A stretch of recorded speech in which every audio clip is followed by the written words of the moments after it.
Okay,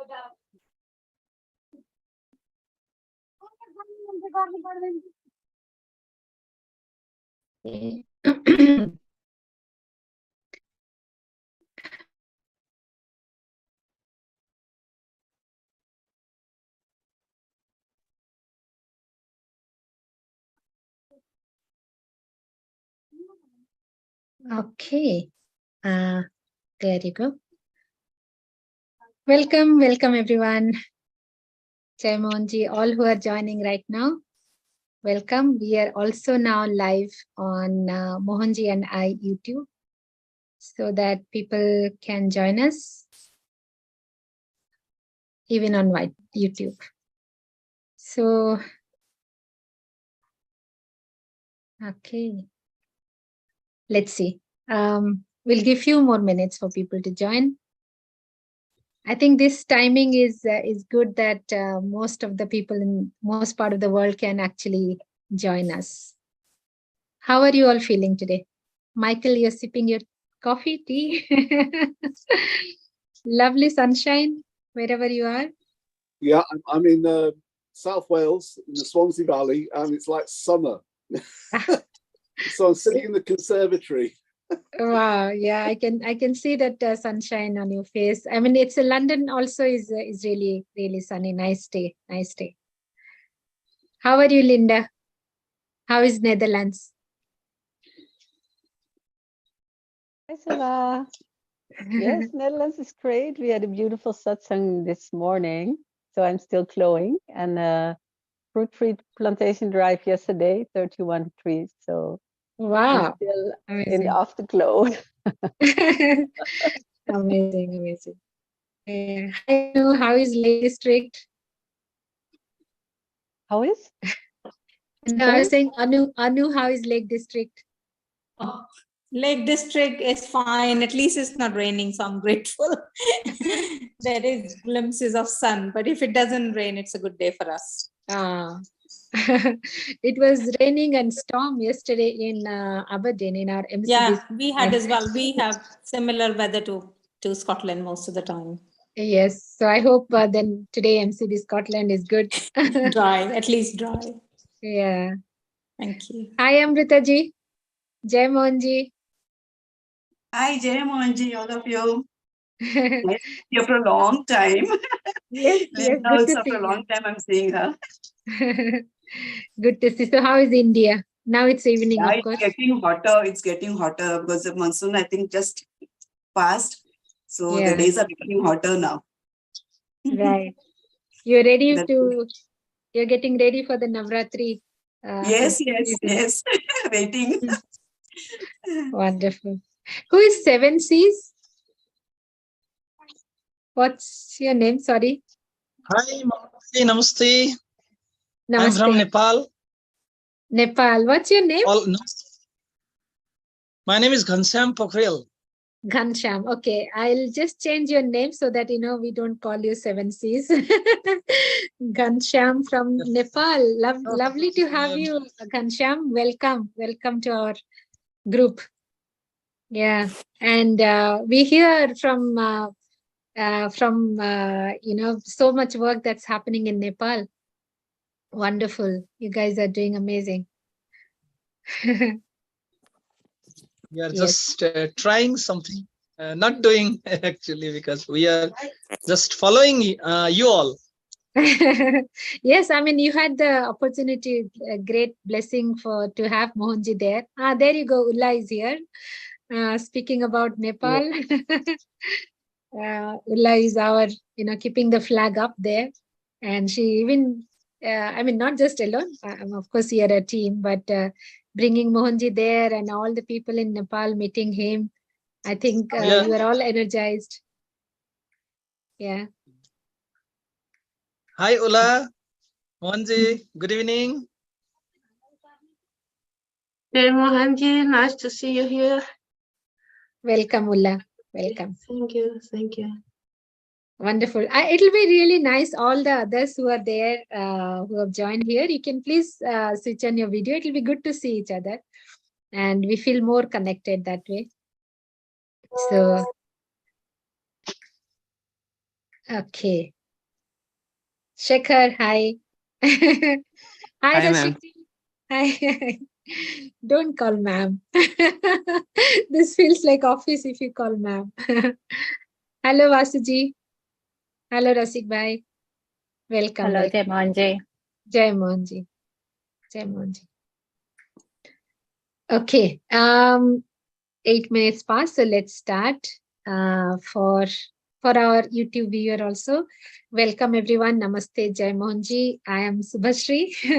Maybe most of you know me already. I am Mohanji Acharya, and I'm calling or speaking to you all from London. So the reason we just we felt like meeting together with all of you, or all of the people across the world who loves Mohanji. We thought we could have a heart to heart talk or sharing of this enormous grace that we all feel in our lives, that comes with the unconditional love and compassion from none other than Mohanji, our Guru. So we all do many sadhana, many techniques, and whatnot.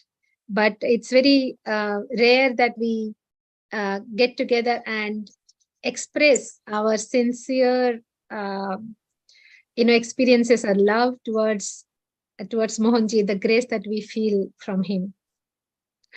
Why this thought came to me yesterday was, maybe some of you may remember this.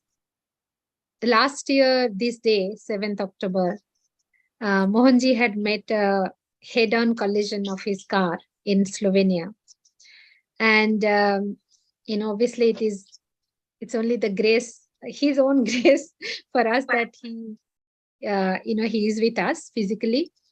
And that accident, taught us a lot of things. We actually have a lot of blogs that was written from the people who were with him that time, and also many other people who experienced a little bit more, learned a little bit more from that incident.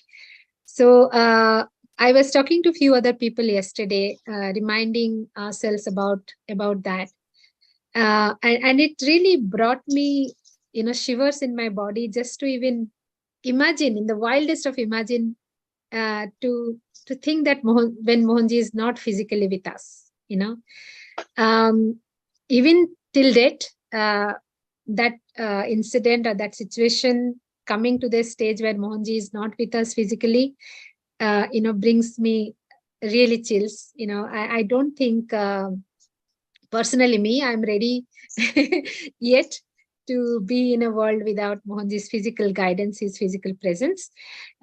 Even though how much ever we connect to his consciousness, we work as his instrument, we experience everyday miracles of Mohanji's presence. He is there 24/7 in the consciousness. But whatever it is, I don't think I have raised to that level where, I don't need this living master with me. I still am so much of dependent on his physical presence in many ways, in practical ways, in energy ways, in many ways. And I know that that's the truth for most of us, isn't it? I don't think anybody is ready saying that, okay, I'm ready for not having Mohanji's physical presence, or I will not be impacted if his physical presence is not there. So what that brings is some amount of fear. So yesterday I also published a blog. I don't know if any of you have read Swagatam Krishna. It was an experience that I shared that we had exactly a month back in when Mohanji was in the Center of Benevolence in Scotland, and we had Janmashtami, Sri Krishna Janmashtami, birthday of Krishna. We celebrated in a beautiful way, and how that celebration came up and how Mohanji guided us and what all we did. I wrote in that blog, and as I also posted many photographs within that. So when I was doing the testimonial, I had this beautiful feelings of, that eternal connection with Mohanji, that, the joy that Krishna, the name of Krishna brings. So here on yesterday, one side, I had the fear of the memories from last year's incident, and another side I had the so much of beautiful joy of the memory from last month where Mohanji with us. So I then kind of contemplated what would Mohanji like me to have. Fear is negative.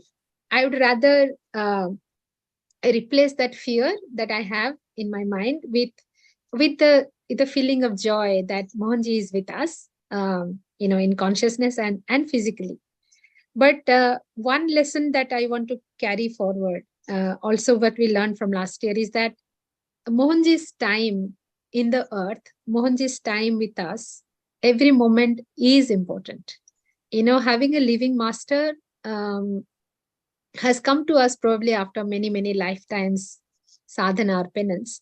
But while he is there, every moment of him with us is important and we should not waste it. So everything that he tells us to do or guides us or shows the path in every way, we must follow that, and not just ignore it or leave it. And that's how we, like how Mohanji says, be Mohanji, so we, for us, each one of us to at least try to be him, try to be Mohanji, means bringing that aspect of love and compassion and giving to the world, serving the world. I think at least that much we can all do. So in any way, yesterday helped me to recover from that state of, confusion, state of fear and joy.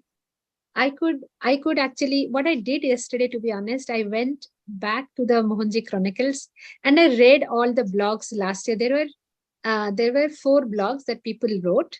And I also myself had also written one blog in December. So I read all the 5 blogs and I even read my own blog as well.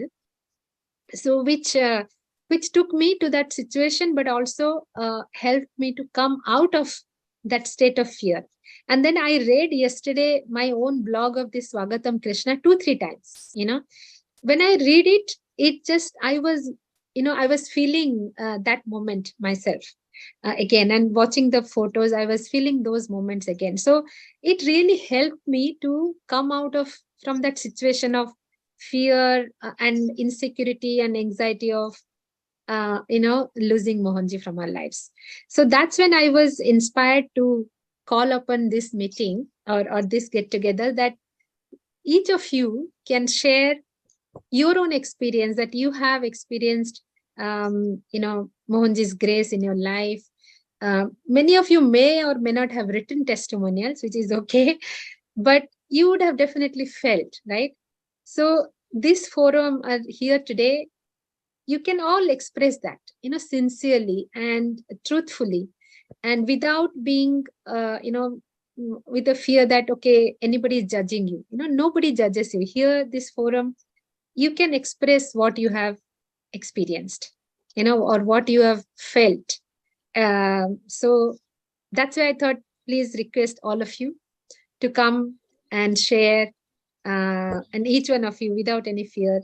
There's no comparison, by the way. Everybody's experience is unique and is important as well for yourself and then to others. So that was the whole motive behind why I suddenly, called for this meeting and requested everyone to join. So I really appreciate that you all have joined in the last minute, taking time out. So I hope that you can all share. It should not be just me speaking today. So how should we do it? Shall we just go one by one? You raise your hand and I call out your name? Or should I just call out the name of the person that I see on video? And only if you're comfortable, by the way. Again, no pressure, but I know all of you have felt and you all feel Mohanji so close to your heart. So do you want to raise your hand?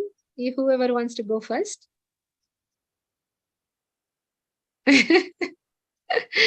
Michael, well done. Yes, please go ahead. Yeah, thank you very much, Abrashi. I mean, it's interesting for me being here because I only met Mohanji physically in June of this year for the first time, as I would say, in this lifetime. what struck me as you were talking about your experience of last October is I've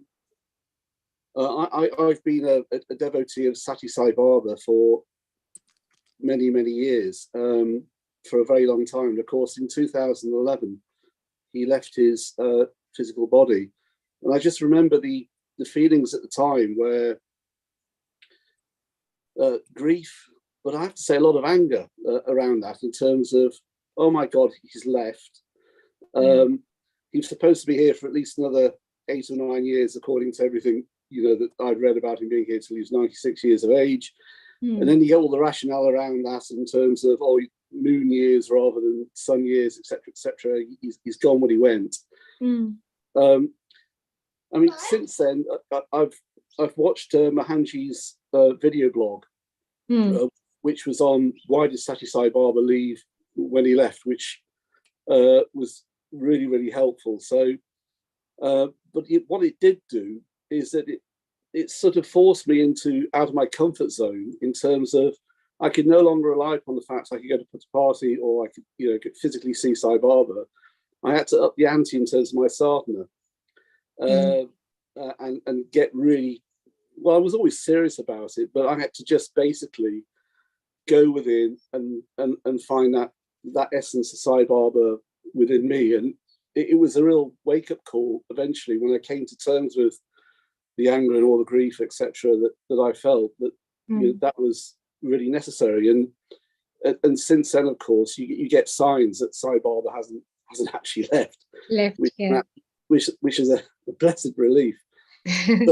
but when I met Mohanji this year, and what I've said to somebody I know very, very well, is that I felt like I was back in Putta Party. I was meeting Sati Sai Baba again, and that was the feeling around it, the energy that I could feel around that. And I started to watch all the YouTube videos I could find on Mohanji.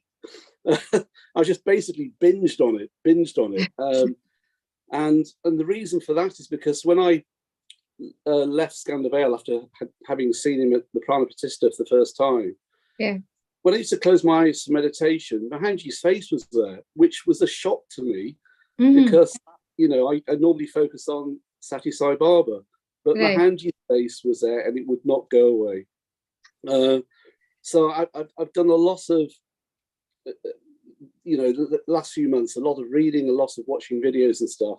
But what I found interesting is that I actually found one of yours a few days ago, Subrashu, when you were talking about Shirdi Sai Baba, when you first met Shirdi Sai Baba, and then you began to talk about your connection with Mohanji and how that developed over time, how you saw Shirdi Sai Baba's face and Mohanji's face merge with the Shirdi Sai temple, how Mohanji had asked you to carry back, I think, a statue of Shirdi Sai Baba twice on your lap, and how you'd actually had the faith to actually do that, not put it down or anything else. And everything worked out wonderfully around that. You know, the air hostesses actually told you to put it on the top or down below. And that was an absolute joy watching that. It was just another, a deeper connection to Mohanji that you conveyed as part of that video vlog. So it's just, as I say, it's just been wonderful meeting everybody, going along to the MCB in Scotland, the Prime Petition, then for the Rise and Revive retreat, and just experiencing the energy of that. It's been amazing, and it's been like I have to say, a bit of a rebirth for me this year, in terms of you know, your commitment to yourself. I think that's what it comes down to, the commitment to actually connecting with yourself. I think that's what I'd probably like to say at this point in time. I don't want to hog the talking very much. Well, happy birthday, Michael. No, it's beautifully you said that rebirth, and what you said, I think many people in the Mohanji family, we have seen that many people have been connected very deeply to Satya Sai Baba for decades. And when he left his body, people also had this doubt of, you know, I'm so connected to Baba, Swami. So how can I connect to another living master? And as you rightly said, I mean, as you said in your meditation, you had, Mohanji's face. I personally have heard it from many of Swami's devotees that, whenever they had this question within their mind and, some kind of guilt that I'm so devoted to Swami, how can I have another guru in my life? Swami had shown them, Mohanji's face, Mohanji appearing along with Swami in the meditations. And that's when they realized that, probably in their current life, there is still the need of, a living master holding your hand. And that's when Swami chose Mohanji for you. Maybe Swami would have chosen somebody else for somebody else, but for you, he chose the right person, which is, Mohanji in this form. So, in that sense, when also I said, when I saw Baba, Shirdi Sai Baba and Mohanji as one, I know, I mean, that's what actually I heard when Baba said to me. And one time that I've heard his, I mean, I definitely know it is Baba's voice, because what he said was something of a thought that I had 20 years back, that when I left India, Baba, you'll forget me, crazy idea. But that 20 years later, if somebody talking, then that has to be only Baba, no mind or nothing else. So when Baba told me that because you thought that, that is why I have come to you in form of Mohanji.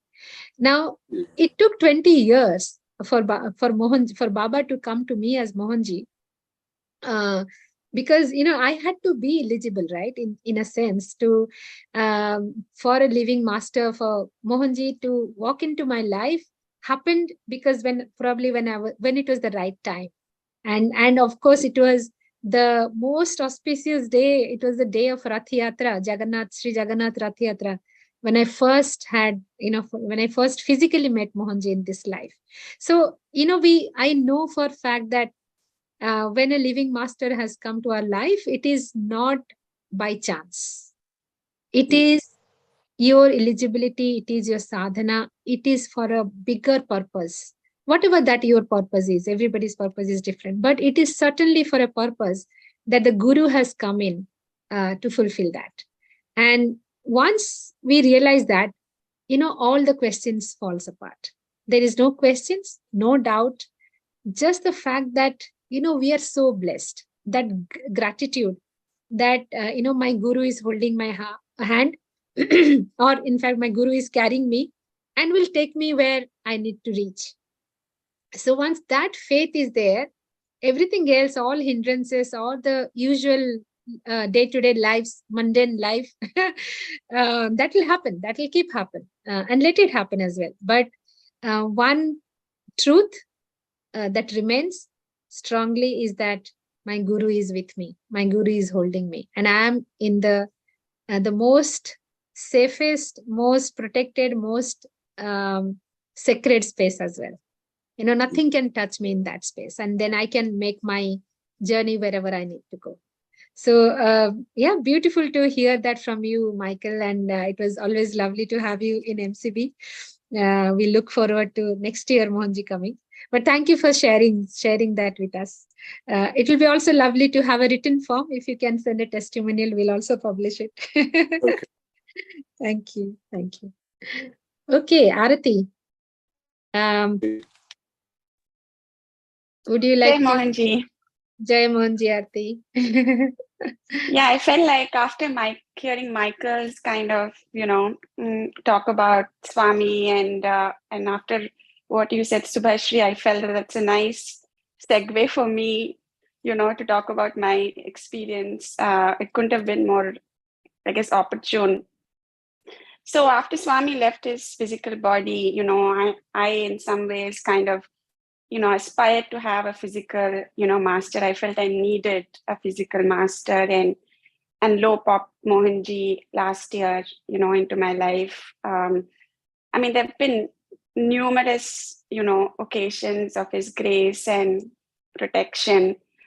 There's one particular incident probably that I want to talk about, which actually happened during the Prana Pratishtha event this year at MCB.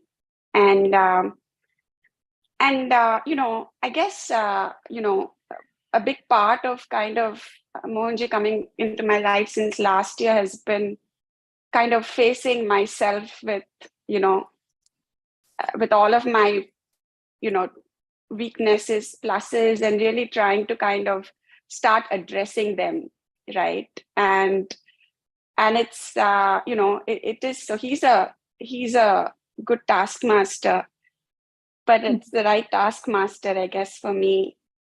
So before the Prana Pratishtha event, I, of course, had signed up to want to go to both, MCB and Skandavale. And,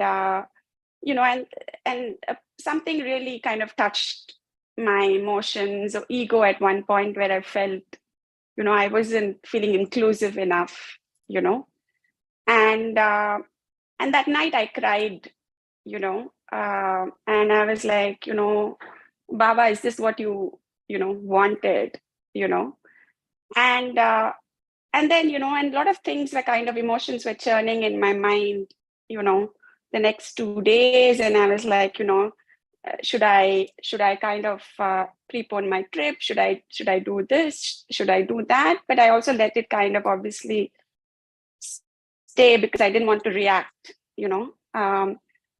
and then I kind of just went with the flow, went to Skandavale. There was it was so beautiful there, to be with Mohanji and just to be with Baba and feel like I was a part of a marriage party, literally. And, to have the grace unfold there, in many ways that just made me feel very, part, of the ceremony, of the event, and, some experiences there.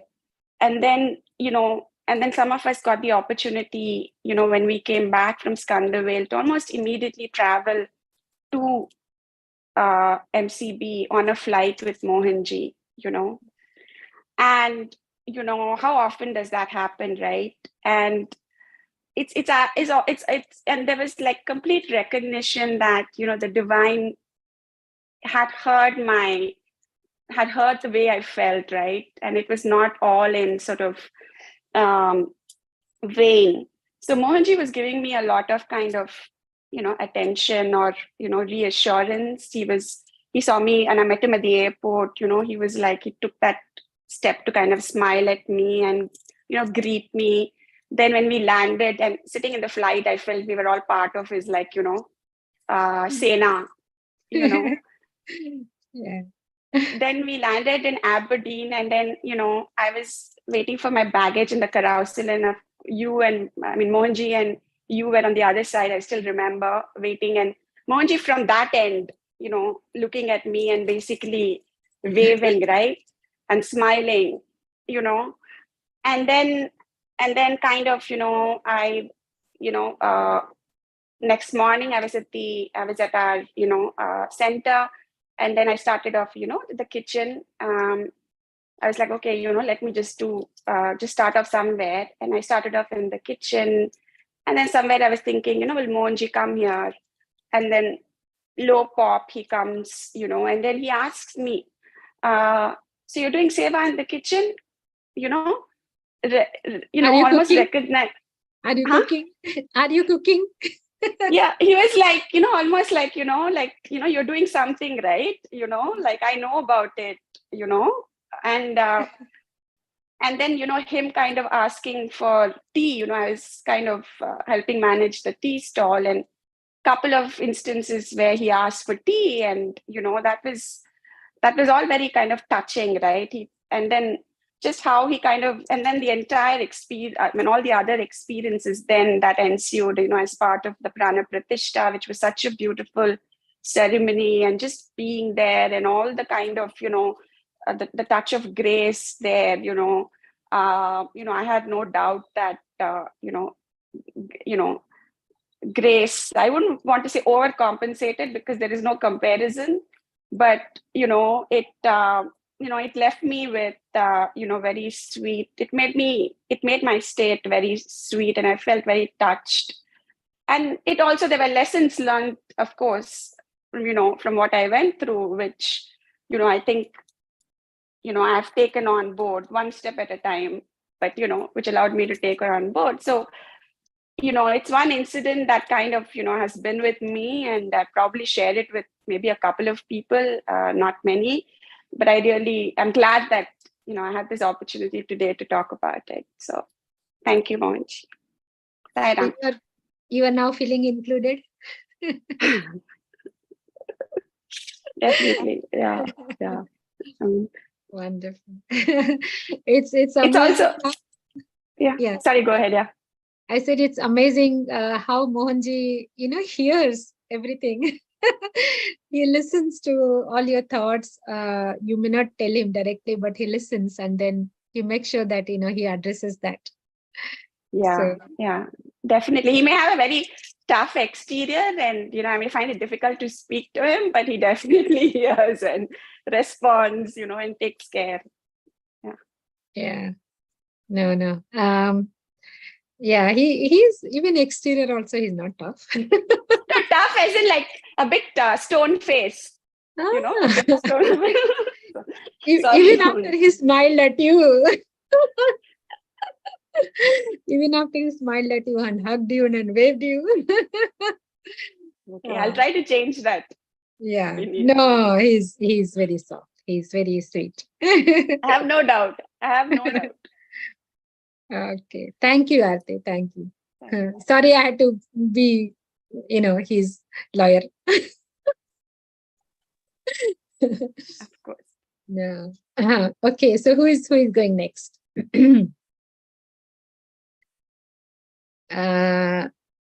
Any more hands raised? And sorry, can I just say one more thing, Subhashri? I forgot just one other thing as part of, sure. I think the icing on the cake was, we were all sitting, I think on the last day or maybe the second last day after the Prana Pratishtha in MCB, where, everybody was essentially being recognized, and, who had kind of all the volunteers and everybody who had been involved with, contributing to MCB one way or the other. And, and suddenly my name was announced, and I wasn't really expecting, right? And I was like, after my name was announced, I was, for a minute, I didn't think it was me, right? But then, so it was also like, how the divine just goes, out of, out of the way to kind of respond, and take care.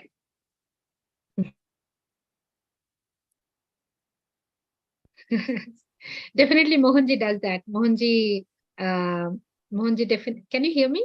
Am I audible? Yeah. You can. Mohanji definitely makes sure that he appreciates people's effort, people's contribution. He definitely appreciates, and he always advises also to do that. So these are small gestures of him which really makes you feel special. He makes you feel special when in terms of he doesn't take anything for granted, and it doesn't matter how you help, whether you just made tea or you cooked for 100 people. He will still appreciate each and every one, and he will also give that commendation. So when he's not there as his team, we are supposed to do it. And he make sure. That actually reminds me, recently we had the ACT celebration event in London. So when Mohanji was here, I think before we were one day talking, I think this was back in June, he was talking, we were in the car, and he was discussing with Devi ji about the ACT Foundation Day that's going to happen in November in Serbia. So he said to Devi ji that make sure that you appreciate and say thanks to all the ACT Foundation volunteers who have been involved in last 20 years in every country, in every year. Whoever has been involved doesn't mean, even if they're not there right now as active volunteers, they may have gone or whatever, but you should list down everybody's name and you should read out everybody's name. Then Deviji said, how is that possible? We have a limited time for this event, and if you just keep taking names like that, other people will get bored and this and that. And then Mohanji said, nothing doing. He said, it's up to you how you can actually take the names quickly. And then he gave an example of, I think one of the events that had happened in India where Mohanji was taking names of people, thanking and all that. He said, look, all this thing, I did it in, some few minutes, he said. He said, Devi, if you actually put that into your Sankalpa, you can do it. Because understand, people, when they have volunteered, when they hear their name being appreciated or the name being mentioned, it makes a lot of difference. It's you may be just reading the name once, but it shows a lot of gratitude and it makes them feel very special. So don't give me any reason, any justification. It has to be done. You take everybody's name. So I was sitting in the car, so I heard their conversation. So when we were discussing with Jay and Vijay Bhai, and we were discussing about the UK ACT event, I told Jay, since I have heard this from Mohanji, guidance to Deviji for the ACT International Day that will happen in Serbia, if you're doing in UK, make sure that you have taken names of every volunteer who have done this from ACT UK right from the beginning.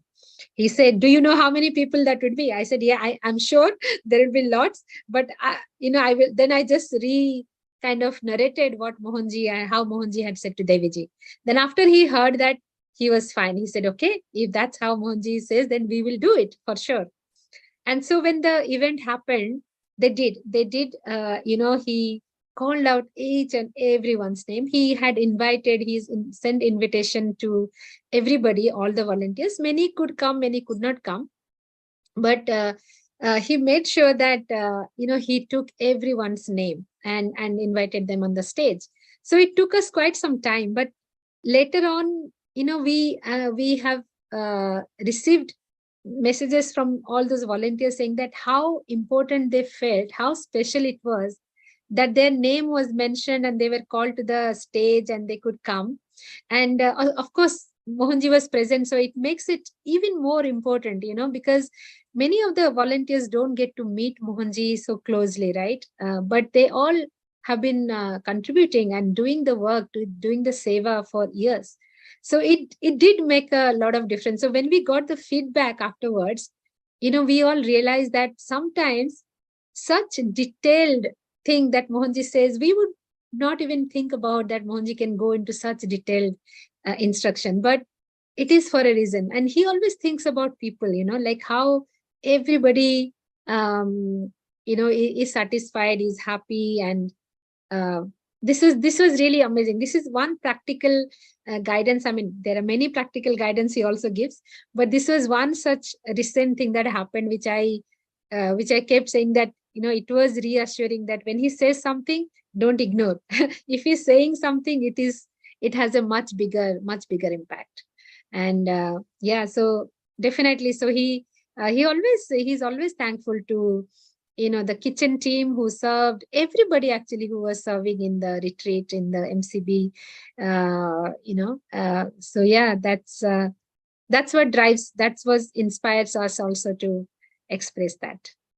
So yeah, indeed, you were important, you were included, and everything that you all did was, I'm seeing Anu and I'm remembering Anu, who drove 6 hours.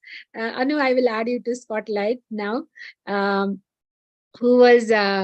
drove from, I think, 5-6 hours, and then after that waited 3 hours in the airport to receive one person. It's physically it is draining, right? But there is something that that drives you to do that, rise above your physical pain or discomfort, even mental irritation or whatever it is. So Anu, you want to speak about that, since I brought you in? It was no physical pain or no discomfort, just my inadequacy, because I'm not a very confident driver, you see. So it just fears me out. So the driving to MCV for 7 hours was the first time I've ever driven without my husband that long. And not that I can't drive, but just my comfort zone, really. So especially because I've got the backup of my husband, he takes, if we've got a motorway drive, he does it, and I just sit at the back and sleep. So I think this time, because he wasn't going to be there, I had to do it. So, and then because I didn't know that Aberdeen Airport and all that, and I get very nervous basically. So no physical pain, no irritation, just nerves basically. But it ended up being the most beautiful experience for me after we had collected the people, and we've kind of became friends for a friend, or almost like a sister for lifetime. So I think obviously I can see what Mohanji, how he had planted it through Subhashri, and it was all for my greater good. So I've got a guru sister for life. Thank you. Wonderful. Thank you, Anu. Thank you. Okay, going back to who else wants to speak now? Anybody volunteering? I think since we have Ghanashyam here, let's maybe hear the miracles of Mohanji's presence through Ulla and Ghanashyam both for Nepal. Would you like to speak, Ulla and Ghanashyam both? Thank you. I will add you to spotlight. And who wants to go first? You have to unmute. You have to unmute, Ghanashyam. Yeah, can you unmute? Yeah. Yeah, hi. Hi, namaste. Jai Mohanji. Jai Mohanji. Now it's okay? Yeah, we can hear you. So, yeah, my English is not much better because we are practice in Nepali language here in country. Okay. So I have some amazing experience because which day I heard about Mohanji. After 29 minutes later, when I heard Mohanji name in my life, after 29 minutes later, I meet Mohanji. Oh wow! And yeah, that time I'm having really a lot of job with me, but I don't know how he, he took me like a magnet that I cannot explain in a word. Wow. Because when I heard the hotel, the program station was really like 15 minutes far from my place. I didn't ask anything to anyone. I heard, and I come to the hotel. That time Ulla and her team was a volunteer over there, and when I meet, just I directly just I was watching him, like someone is carrying me. Just I feel that, and then later there was many people in the hall, and just I wants to be near, and Mohanji just kept me in lap. I have that photo also. And after that, I came out because it was a limited time. And just later, I found me. I was sitting on the ground near the park until not he came that way. And just really how I connect with the Mohanji and connect. I cannot explain that is in the word in word, but I'm really I have a different experience with meeting Mohanji, and I'm very much happy because I meet Mohanji. That is in my life. Many people wants to meet, but that. They are not able to meet because I already speak to you. My English is not perfect, I think. No, you're good. You're good. We can hear. We can understand. I was, hardly I was to share my experience. Yeah.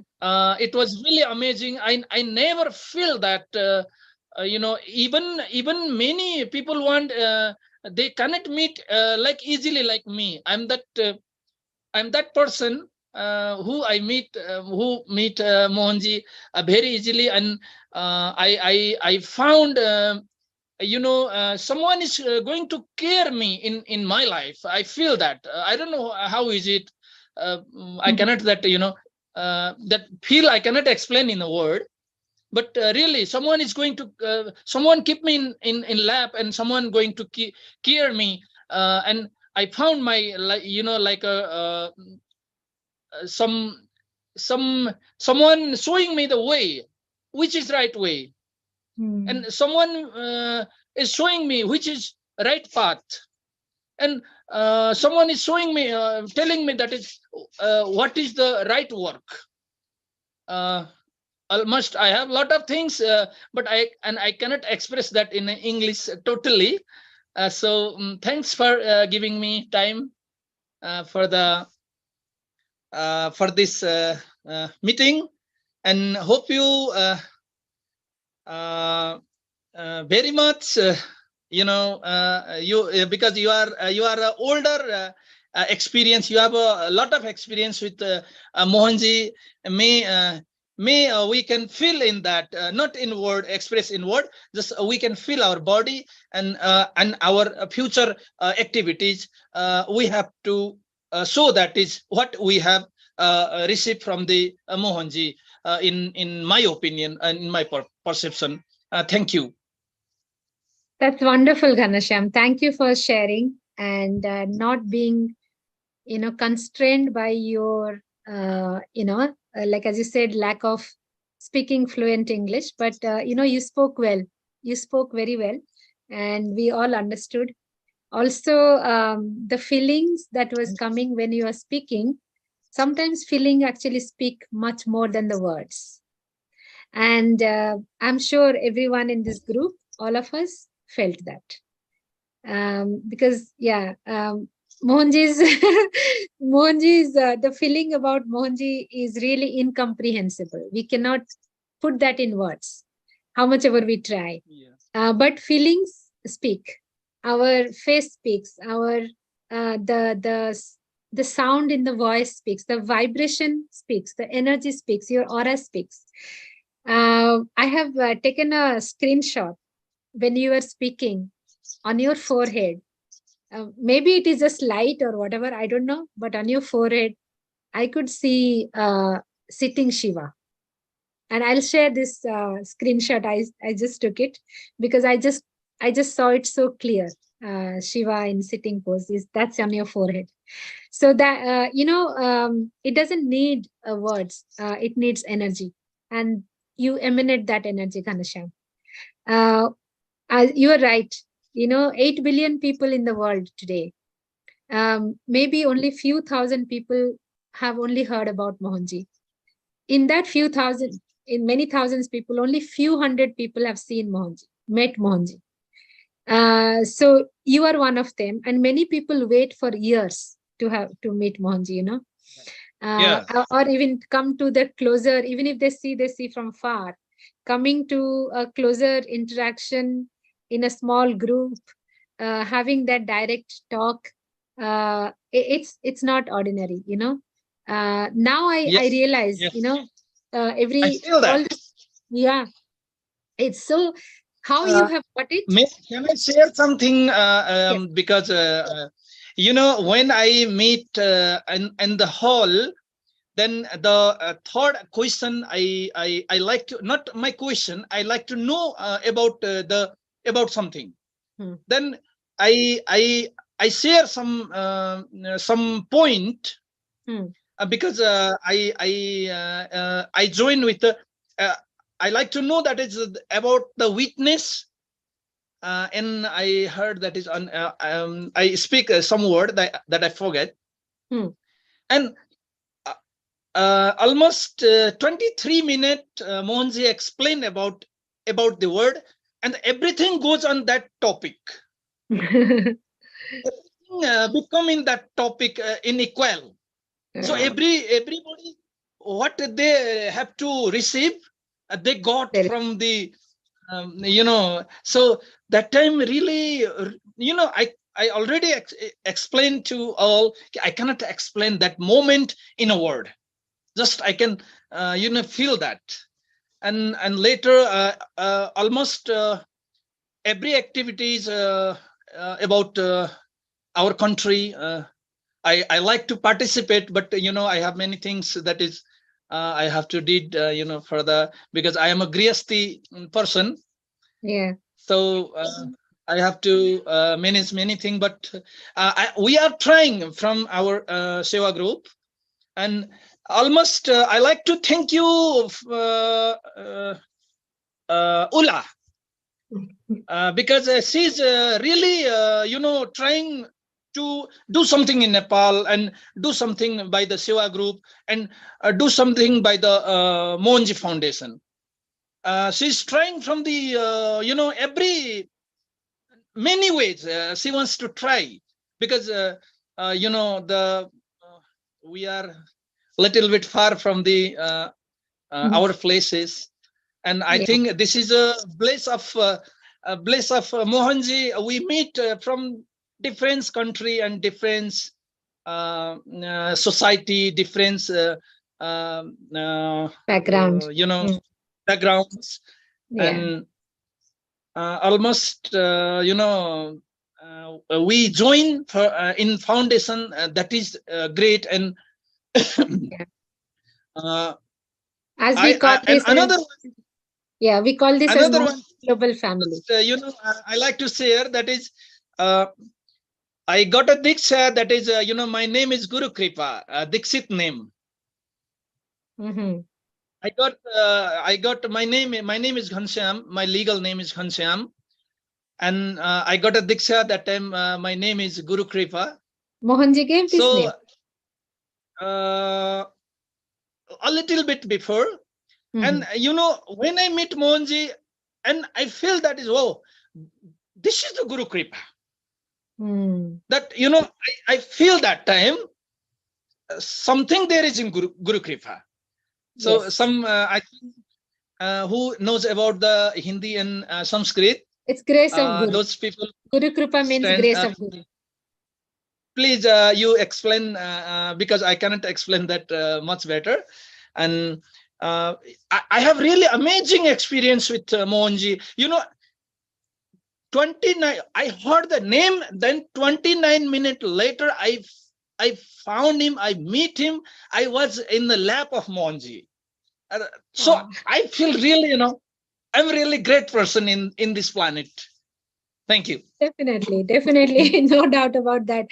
Guru Kripa means grace of Guru, and I think everything that you said, it definitely proves that grace of Guru. Definitely, 100%, and definitely you are one of those very, very luckiest people to have experienced it. Thank you, Ulla. I would bring you now, since you are here and we're talking about Nepal.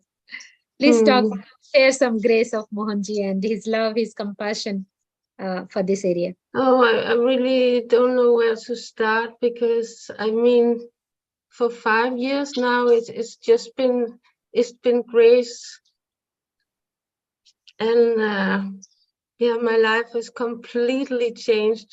I cannot recognize my life.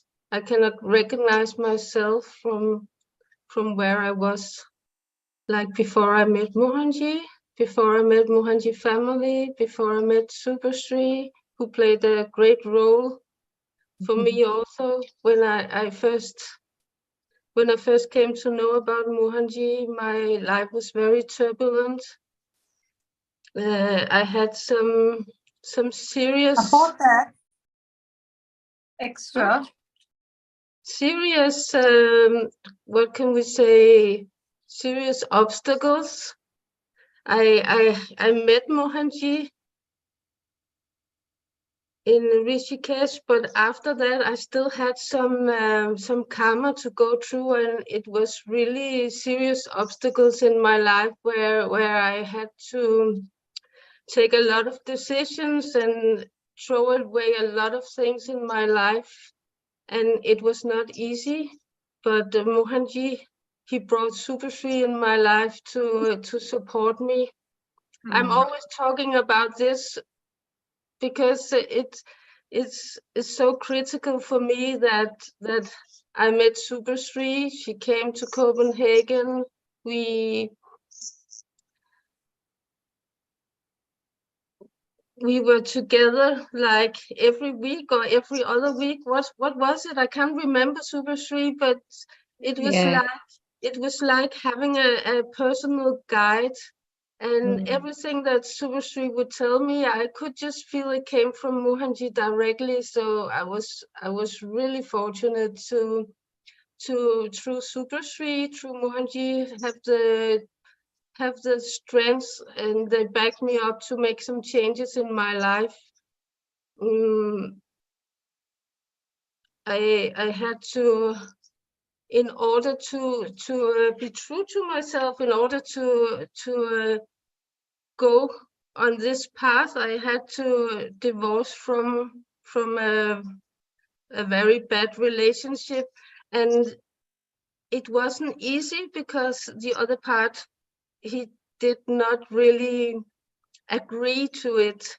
So I actually had to change the lock on the door, and it was very drastic. It was very dramatic for me, and it took me like many months to even get there. And I was always praying to Mohanji, why don't you do something? Please, Mohanji, can't you help me? Because I didn't realize that I was giving the chance to do it myself, to kind of recognize my own strength. And in the end I did, and I grew a lot, and I cannot thank enough for this life I've got now. It's so full of purpose, so full of joy, and yeah. I mean, in a summary, I am very fortunate. I'm very blessed that Mohanji gave me an opportunity to witness this. And your story, Ulla, I think I have narrated it many times, but it's one of those perfect example of transformation, and something that tangible that you see in so quick, like Ghanashyam was saying also, quick for you. I mean, quick in the sense of, our age, total age of 80 years, 2-3 years is nothing. People don't have the transformation, forget about in one life, but for many, many lives. But I because this is something that I have personally and physically witnessed it. I can talk about this story of where I have witnessed Mohanji's magic, his grace, how it changed, complete change of, a person from in Ulla that was there in 2018 to Ulla that now we see. And as Ghanashyam says, so many hundreds of people in Nepal that are benefiting from what you're doing in there, and also in everywhere else as an Acharya also. But this is tangible, I mean, just for our viewers, like as you said, that time in 2018, when every week that when I was to meet you, you felt like, you were in so much of deep inside a dark well, complete dark well. From there, I remember when I mentioned to you about, trying to practice consciousness kriya, you would say, no, it's not for me. I said, for my, and then, it's few weeks later, you actually tried. Then I suggested, why don't you try to be a Maitri practitioner? No, I'm nowhere near that. Few weeks later, you were there, and not few weeks, maybe, maybe a month or two or whatever. And then I also experienced as your first ever Maitri client in one of those hotels. Then a couple of months later, you actually met Mohanji, got initiated by him for Kriya in Bosnia, in a place all the way in Bosnia, the most powerful place where Kriya initiation happens, and you actually got initiation there. And then a couple of months later, you were actually trained by Mohanji as his Acharya. And then all this time took 1.5 years almost. COVID struck, and my project in Copenhagen had started. And the first week I met you, And then when COVID started, I stopped you by the time you had become Acharya. So I always actually jokingly say that my project in Copenhagen was the project Ulla by Mohanji. But because in that 1.5 years, to see somebody who was so deep drowned in the darkness and not knowing, there's no point even looking into what the problems are. But from there to rise at like a sun, you are rising like a beautiful crystal shining and giving that shine to during COVID time. You chanted, you did, meditation online, so much, so much spreading Maitri, how much Maitri sessions you've done for people, and then taking up Nepal. You sit in Copenhagen always thinking there is nobody in Denmark for me to do any Acharya activity, to going all the way to Nepal. And your experience last year of stuck in one village for 2 weeks at the border, no electricity, no money, no food, no water, it's not easy. It's not easy, but it is only your faith and complete conviction in Mohanji that, he is holding my hand, he is showing me the path. Seva is my path, no matter what, I will do it. Even though you had COVID yourself, you had all these, practical problems, but you did not stop. You went ahead. And today, when Mohanji went for the, addressing, he's gone to Kathmandu many times for every time Kailash. But this is the first time when he said that I will meet people, and you made it happen, Ulla. It's not a small thing. It is not a small ordinary thing, So then you see people like Ghanshyam, coming and meeting Mohanji. I think 80, 90 people met Mohanji for the first time there. You were the instrument there, right? You are the, if you would have given up on the first day when you had trouble getting into Nepal, what would have happened? Of course, Ravi from Denmark also joined you built your team, and I think it's just this story should be probably narrated very well. I don't know if I'm doing the right justice, but whenever somebody feels that, oh, I have so much of obstacles, oh, I have so much of difficulties, I don't have this capacity, I don't have this money, I don't have people, I don't have time, just by looking at you, saying that all you need is faith in your guru, conviction in him, and consistently try, do not give up, no matter what. That is then brings, this story that we have in front of us. So many people like Ghanshyam will come up and say, but they are able to say this. Why? How did he meet Mohanji in 29 minutes? Mohanji to be there, it's not a joke. It's not ordinary that Mohanji is everywhere, physically. So yeah, I mean, if Yeah, this, I mean, it's not ordinary. He comes and have a satsang in Kathmandu. It's the first time, so yeah, exactly. That's the point. And, I mean, he's been to I would Kathmandu like many times. I would like to add something, Ghanshyam, because you said something like, "Oh, we have been connected to Mohanji longer than you," but don't think like that. We don't know anything about our past life with Mohanji and our background. We have no idea. So when it looks like, oh, you have been connected since 2011 and I just met him for 29 minutes, that's very superficial. We have no clue. We have no clue. Exactly. No, Yes. I completely agree with that. Yes. So it's all. There is Mr. Ananda told me about Guruji, and then I leave everything. How that I don't know. I was scheduled in that time, but I left everything. That is blessings from the Mohanji, exactly in my perception. Then it is possible to I hug and I become in his lap. That is my very, I'm really grateful, and I feel that I'm really lucky person. And I heard that from Mohanji. Mohanji speak And really, I little bit torn and right way.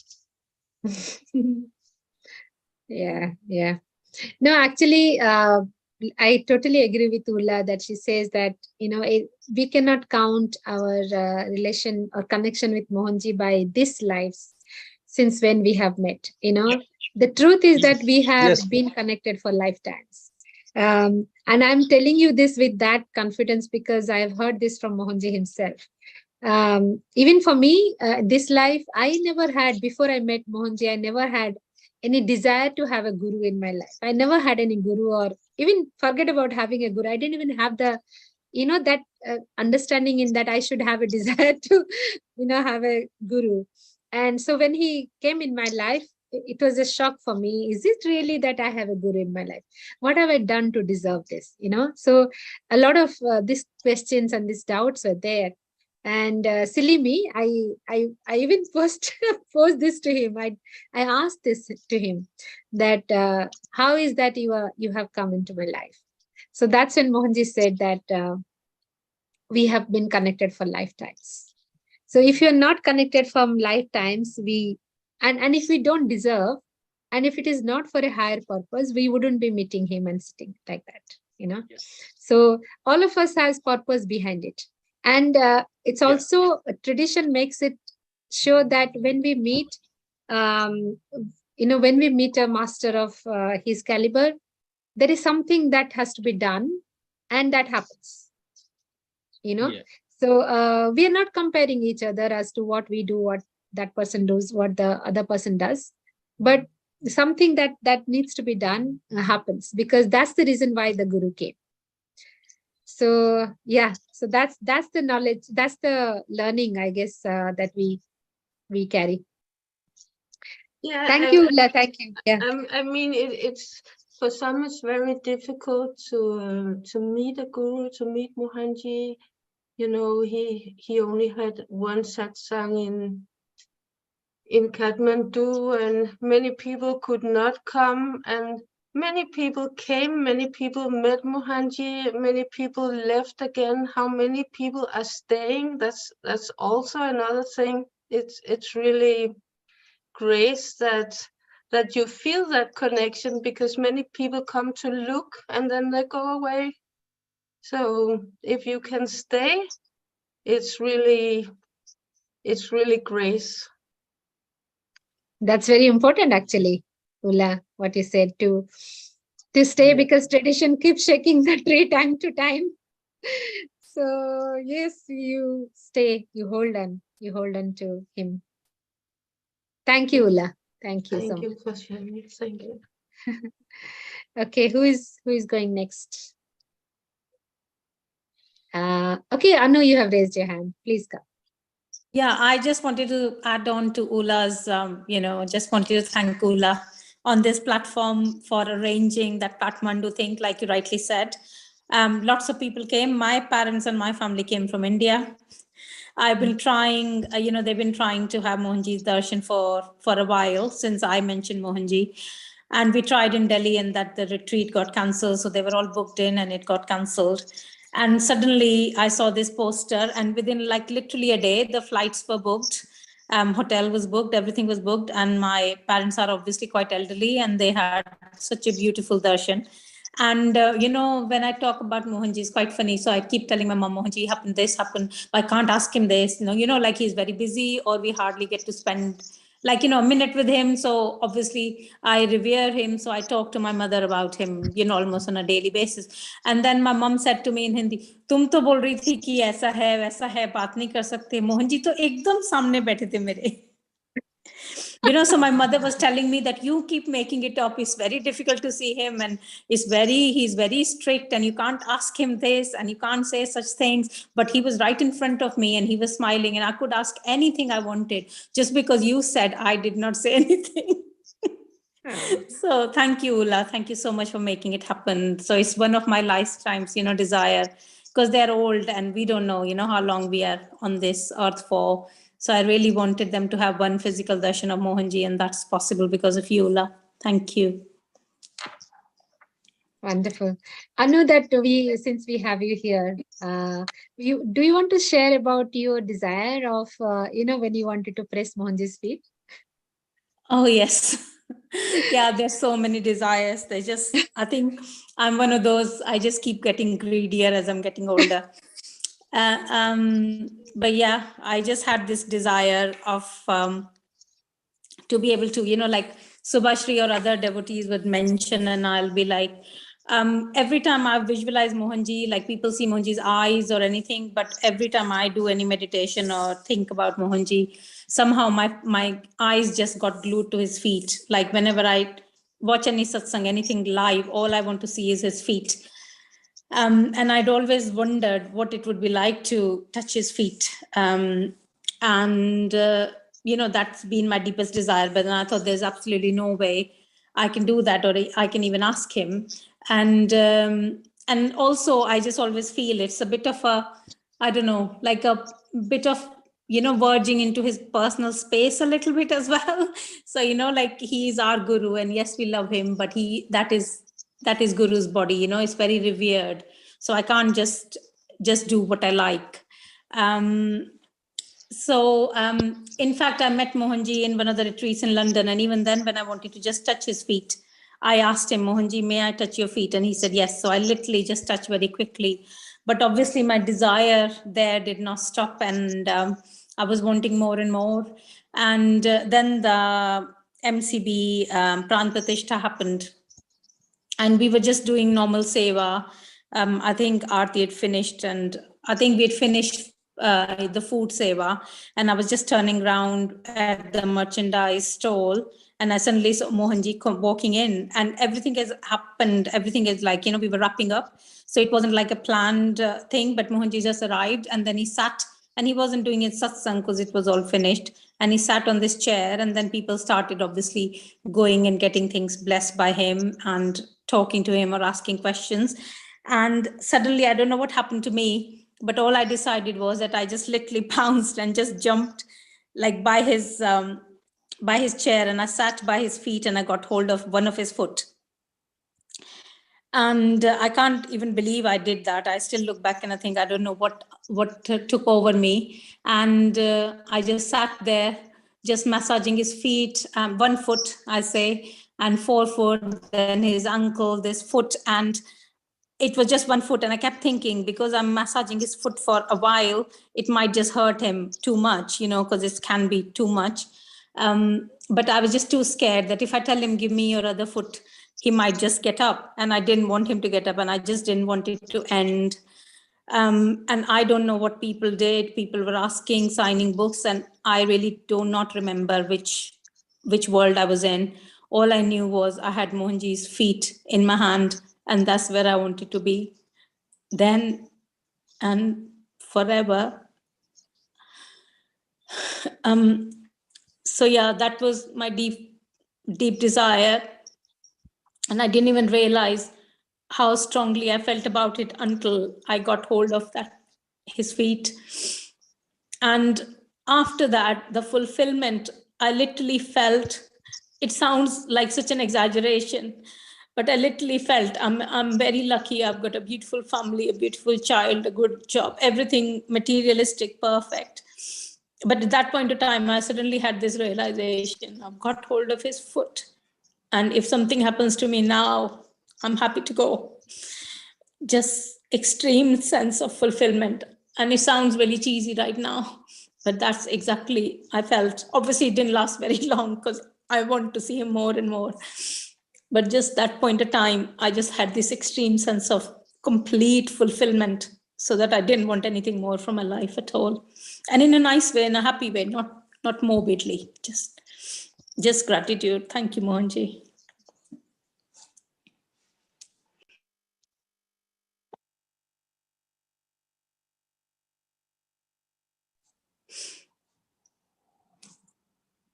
Anu, why you have to bring tears in our eyes? We don't want to spoil our makeup, you see. Yeah. No, hugs to you, really. What to say? I'm speechless. But I do feel that. I do feel that contentment. It's okay. We can be greedy as long as, we want to see him more. It's fine. That feeling will always be there, but that's coming from a, state of just pure love, right? So yeah, it's okay to have that greed, but sometimes touching that contentment that you had. Thank you for sharing. Thank you. Okay, who else wants to speak? Okay, let me see. Poonam. Hi everyone. Yeah, I'm just thinking. Yeah, same with me. Like so people say, like, look at his eye, but my eyes also glued at his feet always. So I can understand what you go through. And we just came from MCB, so you can, to have his darshan and beautiful Homa there, so many miracles. Oh my God, it blown out. Yeah, and you want to share some of those? Oh my God, that's, yeah. For Homa, I'll tell, like, we so the weather was like, the first day when we went, it was all raining. So, and we were thinking, like, what will happen tomorrow, because it was all cloudy and rainy.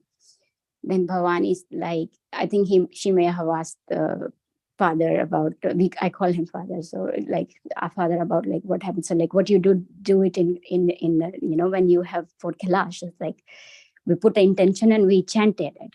Then we all chanted it, and it just not stopped at chanting. It just like gone for everything we did, Hanuman Chalisa song, and I don't know, it's just going on the line. So when I sit and remember, it just, I'm there. I'm still there. I didn't go. Physically, I'm here, but it always transports me there. So then next, and as we were chanting, I think Bimal was checking. The radar, it's shifting. It's going from the place where we are, and then next day was cloudy, but there was no rain, and only a little bit it showered, and then it gone away. So when we started, I think Vishnu's Havan, again, the Gruda came and we all saw, and like father was like, okay, welcome, like this. And when we started, Datta, that sun peeked out from the cloud, like, okay, stay away, I'm here, like this. And I'm like, one by one, it's so. And then my eyes goes up, and it's like there is birds. So when you see the bird, they're generally in the one line or two line like this, right?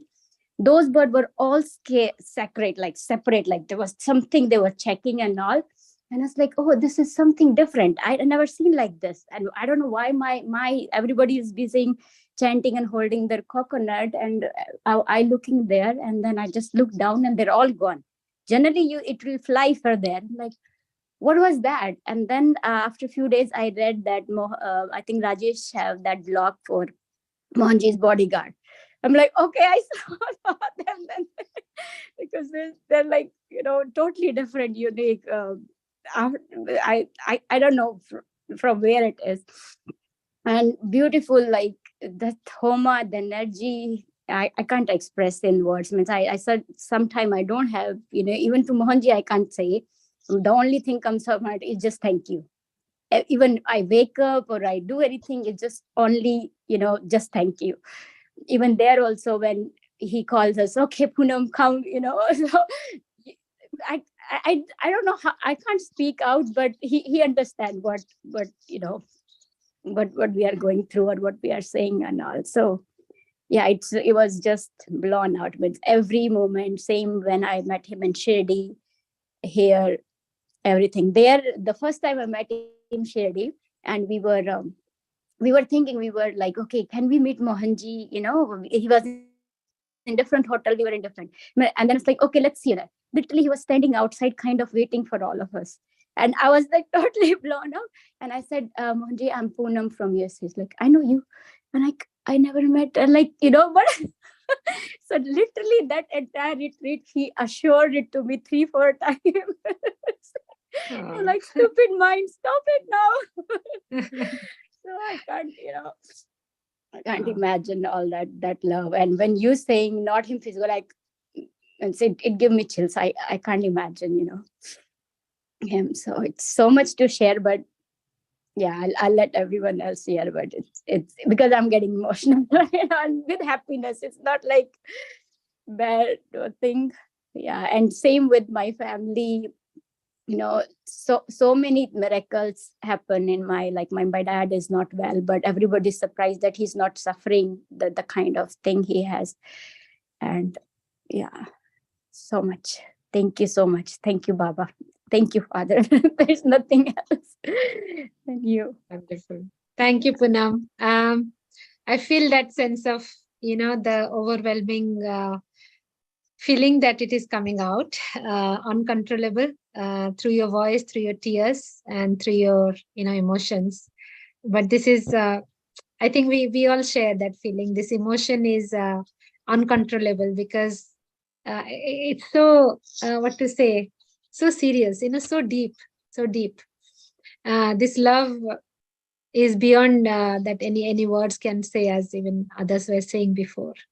So yeah, amazing. Yeah, it's growing day by day. It's not like, for me, it's gradual, you know, slowly things happen. And now it just, you know, grown so much, like, yeah. Thank you. Lovely. I really enjoy to see this love from people, from Mohanji. It's amazing. Yeah. Thank you. Okay. Who is next? Who would like to share their love with us? Anyone? Who do I see? Linda, would you like to share something? Of course. There's so much to share. What part do you want to know?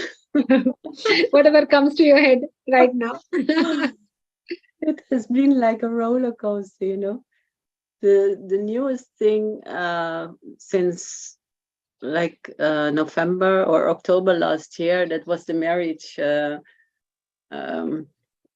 thing in my life. So when I met Mohanji in 2021, my life started being in a roller coaster, and he saved my life so many times, and he put me through all the deepest tests that I could imagine.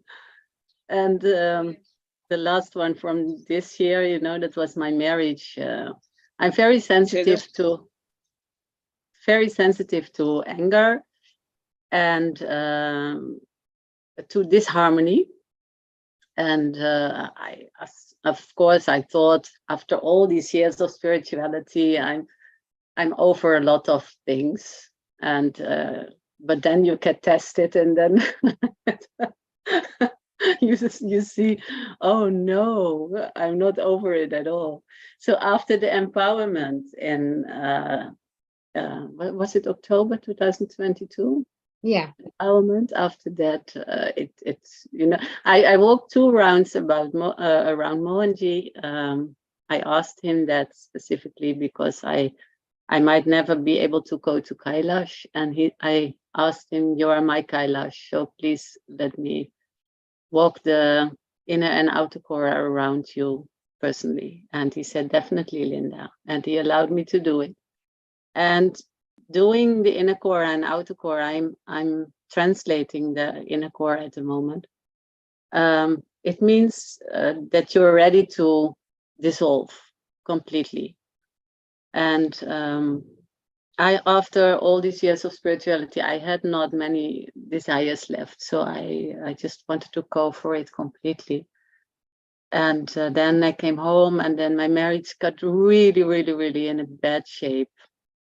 And everybody has his biggest challenges. And for me, disharmony and these kind of things are the biggest challenge. And then in the beginning of December, I decided to leave the house and to live with my sister after 30 years of marriage. Not like a definite thing, but just to give space to both of us, and because I couldn't handle it anymore. And then there came a point after a few months that I felt so alone, and so it was not only him, but suddenly it seemed like the rest of the world was getting angry with me for whatever reason. Suddenly I get a WhatsApp left and a talk on the right, and everywhere the clouds came closer to me, as if there was, you know, no one around me to just accept me as I was, or to just see the good things instead of, you know, confronting with whatever they thought was wrong with me. So I felt really, at one point, I felt so utterly alone and misunderstood. And then there came the point that I was thinking, okay, if I have to walk alone, then so be it. Let me walk alone, because I'm not going to compromise anymore to just try to be kind or make people love me or whatever. So at that point, I kind of relaxed and say, okay, if this is the worst for me that can happen, then let it be, and let me be alone. And then everything changed, because then that relaxation was there, and then suddenly people called me and nothing was wrong and everything was okay and things changed. And then I met Mohanji in the Netherlands for a few days, and the last day I never asked Mohanji something for myself.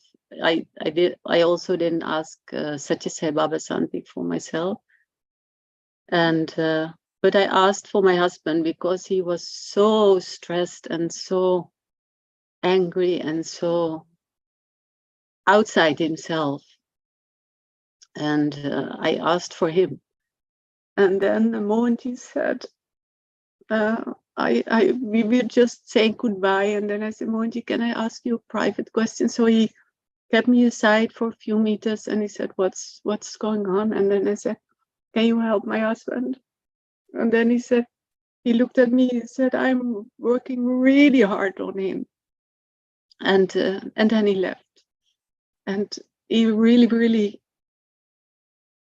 looked in my eyes, and it felt like the message was going in completely. And I could let it go. And after that, I got a new husband completely. After 30 years, everything fell from his shoulders, all the stress. And I don't know, it was like turning a key, left side, right side. And then there is the challenging points, and there is the divine stuff. And my husband really, really opposed to Mohanji from the start. We are both Satya Sai Baba devotees. We were Swami Gopal Baba devotees, but Mohanji was not allowed in our house for some reason. Only he knows. And that already changed during the last 2 years, little bit. But Mohanji kept on coming in his dreams, I think for 8 or 9 times. He has been dreaming more about Mohanji than even I have. And that's so funny. The only thing is that, Linda, now many people will start praying to Mohanji, change my husband. No, but what was I going to say? Yeah. So how has he now accepted? Your husband has now accepted Mohanji. Is his pictures allowed in your house now? Yes, pictures are there, and I know Subhasri, you came here MTM session, I think last year or something, and you said all the energy is also there for your husband, but it's just waiting there. Whether he can open himself for it or not. So he opened himself for it, and yeah, amazing miracles have happened, because if something is going on for 30 years, then you can expect it doesn't change. So I accept it. This will not change. The speed in which is changed, I think that is what indicates the miracle, isn't it? Yeah, it is completely different. Totally different. Yesterday we went to this fruit tree plantation drive, and he just came along and helped wherever he could. And it's not that he is a Mohanji devotee, but I can talk about everything, and he supports me in everything. And he's the kind version of himself. So that's a miracle. I feel at ease in my own house, you know. I've come back, by the way. So I've come back to our house. Yeah, that's wonderful. Yeah. Thank you. Yeah, so thank you, Linda. And thank you so also. Thank you, and hopefully we'll get to see one more book from you. Yeah, I'm translating Baba now. Yeah, no, your own. Yes, all these testimonials must be piled up. Even Mohanji's father, he told me, he saw my small book and he said, I know you. Are you the one from the book? He read it. And he said, but this is very small. You have to write a big one. Yeah. So that's so there you go. Now 2 people asked you to do another book. That might come. Yeah. There is so much to tell. So this is it for today. Definitely. Thank you, Linda. Thank you. I'll bring in Michael. He has raised his hand.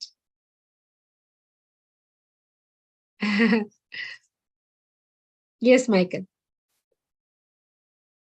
Are you not able to unmute? Yep, I've done it. Thank you. I just listening to Linda and just wonderful sharing. But something just dropped in when she was talking about walking around Mohanji as basically Kailash. And what just dropped in was that there's an old story that you probably know when Shiva and Parvati challenged Subramaniam and Ganesha. Who's the greatest god, Shiva or Ganesha or Subramaniam? And basically said that the winner of the person who goes around the universe the quickest will be hailed as the greatest god. And of course, Subramaniam basically hops on his peacock and dashes off into the universe. And Ganesha looks down at his rat mouse and thinks, I ain't got a hope on that compared to the peacock. And then he basically walks around his mother and father, around Parvati and around Shiva, and says, you are my universe. And as a result of that, he was acknowledged by Shiva and Parvati as being the greatest god who would have preeminence, and hence the position Ganesha has. So the incredible wisdom of that, Linda's just actually evidenced that in her own life and in what she just shared, that incredible wisdom that she's discovered. I just thought I'd share that. Wonderful. Thank you, Michael. Thank you. Okay, who is next? Who would like to speak? Let me see in the gallery. Who should I call? Rajiv ji, you put something in the chat from, would you like to speak? Yeah, definitely. I'll just come out because there are people watching match here. You can hear me? Yes, we can. Yeah, there's people watching match here, I think some World Cup. So there's noise, so I came out of the house. Okay. How are you? Jai Good, very good. Jai Mohanji, good to see you. Good to see you, sister, and the family. Thank you. Yeah, I met him on 3rd October, right? He came to Dubai, I think, for the temple inauguration. To be present in the temple, that inauguration day of the temple of Dubai, right? Jabal Ali. Yeah, I met him, but before that, the longing for meeting him was very, very huge. I met him in October 3rd, right? Longing started way back in May or April that year, same year. I mean, different sort of longing, all those. I mean, like, I was broke and all those kind of issues and all that. But I could see things. I could, what is that called? Imagining, I could connect. I don't know, I could really connect it. Maybe it's a real connection only. That is the reason I met him on October 3rd. Then everything changed. For 2 months, it was like idle period or idling period or test period, right? Where Mohanji said, no, you should not expect anything and you should go with an empty. I went actually with empty thing. Yeah, so 2 months, 3 months, yeah, it happened. It started changing. Things started changing in all the levels. Now I feel love to everybody in the world. Even the birds, if I see, I just look at that and hi. People think I'm mad from back when I'm driving vehicle. Yeah, and I give flying kisses to people. Sometimes I feel awkward. What I have done now. So gender. Be practical though. Okay, don't keep giving flying kisses to beautiful girls on the walking on the road. No, the problem is not even the clients I give. Okay, they Just are okay. joking. They'll pass on. The clients I give. So when I give for the bill, they may give me another kiss back. When I give them the. Yeah, then one more very interesting thing. The urge for eating non-veg is very, very huge for me. From October 3rd, once he kept his hand in the and my head, right? Shaktipat, it's called. Then automatically that I stopped eating non-veg, but the urge comes up. Okay, my friends tempt me to go to the best hotels for fish fry, that thing, this thing, and all. Now my son has come. No, he every day tempts me. He makes me buy things for him, non-veg items. Okay. But the temptation now started again. No, every time when I get tempted and uncontrollable, I get a message from somewhere. It's message only that all living beings there is. You're not supposed to kill things and all that. No, a different format. I get it. I only hardly watch 1 or 2 messages per day. I don't watch much because I'm into the project. No, but yeah, many miracles. And the connection I could feel when I pray. I get this connection when I look into his eyes. And for me, there's no difference between him and Baba, because Baba is Baba. All are Baba. Wow. Yeah, miracles are many. Sometimes one day I saw him and Deviji in helicopter, both of them standing like heroes not like that, super heroes. Not the hero only, but super heroes on that, catching on the aisles of the helicopter and waving at us. Next time I saw him sitting on a rock. And the funny thing is, I don't know whether I should speak this, but I'll keep it for another day. That's a very interesting topic. I left smoking. I was a chain smoker. I left it. Yeah. Many things. Non-veg, I totally left it. Now today I was doing research how to give out, avoid curds so that I become a vegan. So I invented a new dish without curds. It's called duplicate curd rice. Okay. No, there are a lot of vegan yogurt option is there, so you can still have your curd rice, but vegan curd. Yogurt from oat, that is quite good, quite healthy. Peanut curd also. We don't get it in Dubai. I think even if I get it, it'll be very expensive. Reach out to maybe Palak or Priti Gopalratnam. They will actually share with you how to make peanut curd at home. It's very easy. Really? Yeah, wow. Yeah. So you don't need to buy from outside. I mean, we are all pampered here. We get everything in the store, but you can make it at home very easily. We should create a blog called Mohanji's Family Vegan Dishes or something like that. Okay. I'll take this to Priti and other people. There are minimum things where we don't get, I think it can be easily done at home also. So yeah. Thanks a lot. And I love you. Yeah. And in fact, most of your thing, satsang of late, you are there, Mohanji's, right? I see most of them. I don't usually miss it. Yeah, but sometimes very, very, very, very rare, but usually I try to keep up. So that is my love. That is my responsibility. Yeah. Yeah, I'm waiting to meet for him in December in India. Yes. Before that, I had to meet some targets, which I personally set. Yeah, just moving around, working hard, but sometimes very lazy because of tamas fact. I'm a born tamas guy. Yeah. Mohanji will kick you. Don't worry. No. I am born. Yeah. I'm going transformation. I have a device from Germany where it analyzes your frequency within 30 seconds and tell you what problem you have, mental, soul level and everything. So last 3 weeks I got it. I'm trying research on that. My wife got it. Somebody gifted to me, preached to me. Yeah, I take his name and do things. So I get, it shows me Vata, Pitta, Kapha. Pitta means tamas, right? Pitta is bile actually. Yeah. Bile, yeah, tamas, because I have that tamas factor. Yeah, slowly trying to change the world. I think you should listen to Mohanji. What he says in this case is when you get tamas, just do more active. So do active work, like maybe, especially with this non-veg thing. So maybe keep walking, doing walking, conscious walking, probably in a garden or something, and while feeding birds and animals and fishes. I think that, this is minimum advice that we can keep up to kick the tamas, especially if you realize what is your weak point, then you got to handle it, right? You got to address it, being practical. Yeah, exactly. You are right. I mean, this is the right time. Yeah, I'm actually coming out of that habit. And the device has a feature called energy. It need not touch my body. I just keep it somewhere in the room. It transmits energy to my body, and then I get up. In fact, I was doing my project when I was talking actually, to you. to be honest, you don't need any methods. You will recognize from your action. That's what actually Mohanji says. From your own action.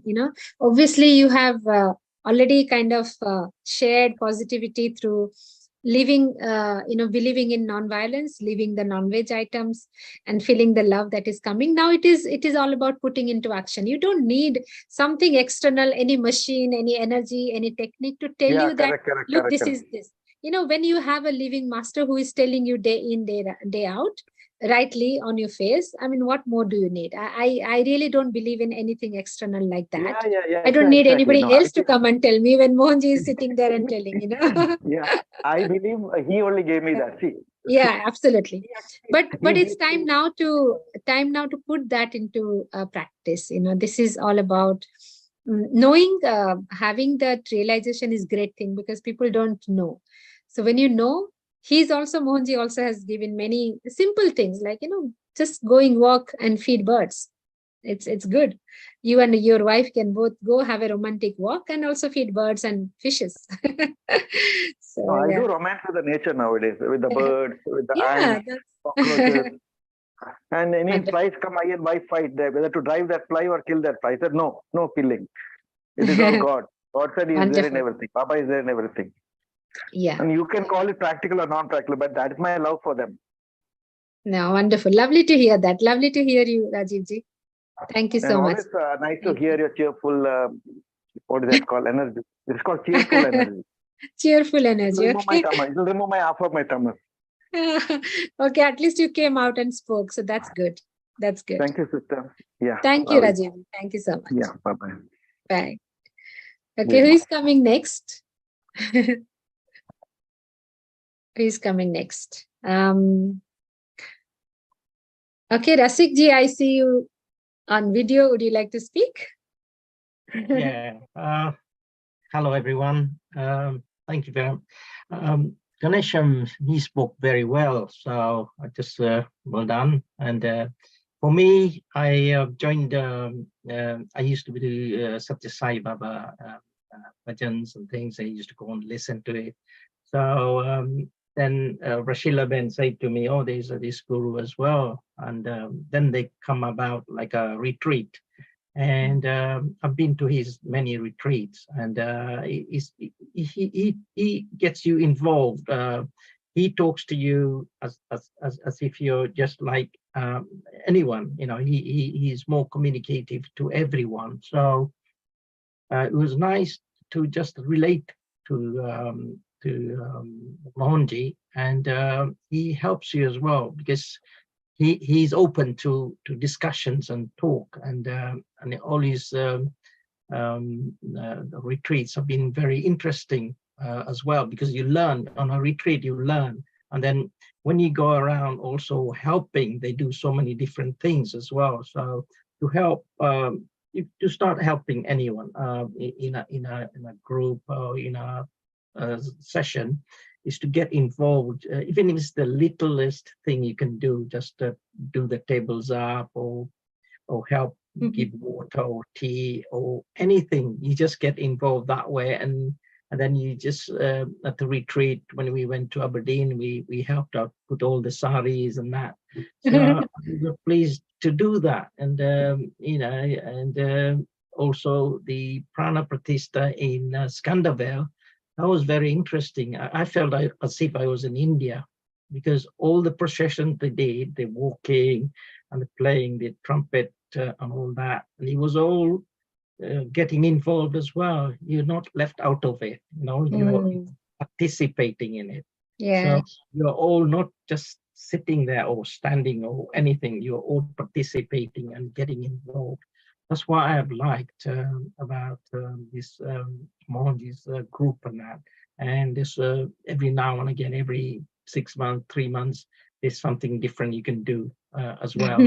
Getting involved, and the people, you get to know them, have a laugh with them, and that's what I found very, very interesting. And you can all get involved at a very low level, which is good. Just do what you can. Nobody's pushing you, and he also communicates with you, and he feels you as if you're part of the Mohanji group. There's nothing more he wants. He wants you to learn and get better. I find it very interesting that way. And recently you've started also the Radha Krishna session. You did it up in Krishna session. You did it in MCB. That side I like as well, because he's involving you with the Indian set of religion type of thing. But I like Krishna. I like their mridanga. Did you read my blog I published yesterday? Yeah, I did. Yeah, I read that. It was quite nice, and I thought, oh, that is what I like as well. Because every year when I do the Ratha Yatra in London, and you just sing and go along with the Hare Krishna, and they're so nice.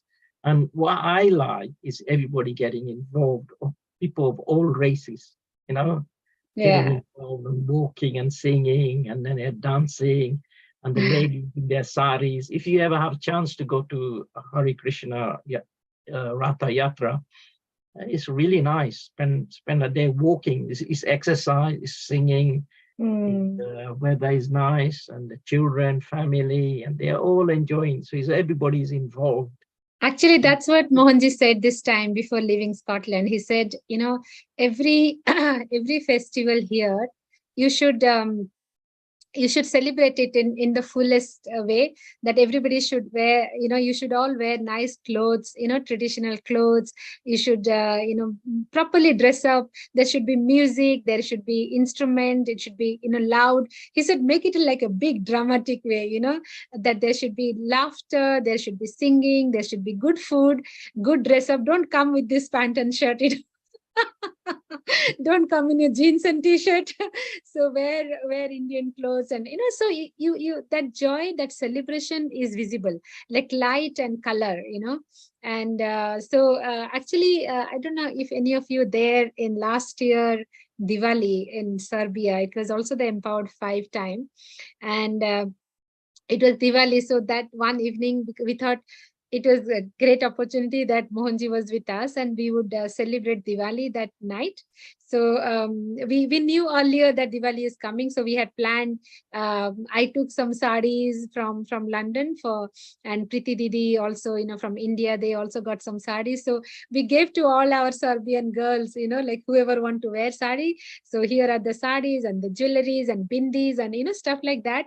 So and Priti Didi also got for Diwali to celebrate, diya, lamps and everything that we had. And so in the evening we actually set up. We told Mohanji that we are celebrating Diwali. He said, "Yeah, please go ahead," and he was happy to come down, to take part with us. So in the hall we completely decorated. And then the thing is, when you saw this, all the Serbian pretty girls coming with these beautiful Indian sarees and bindi and makeup and everything. So it was so colorful. I mean, it was so joyful. Mohanji also came down.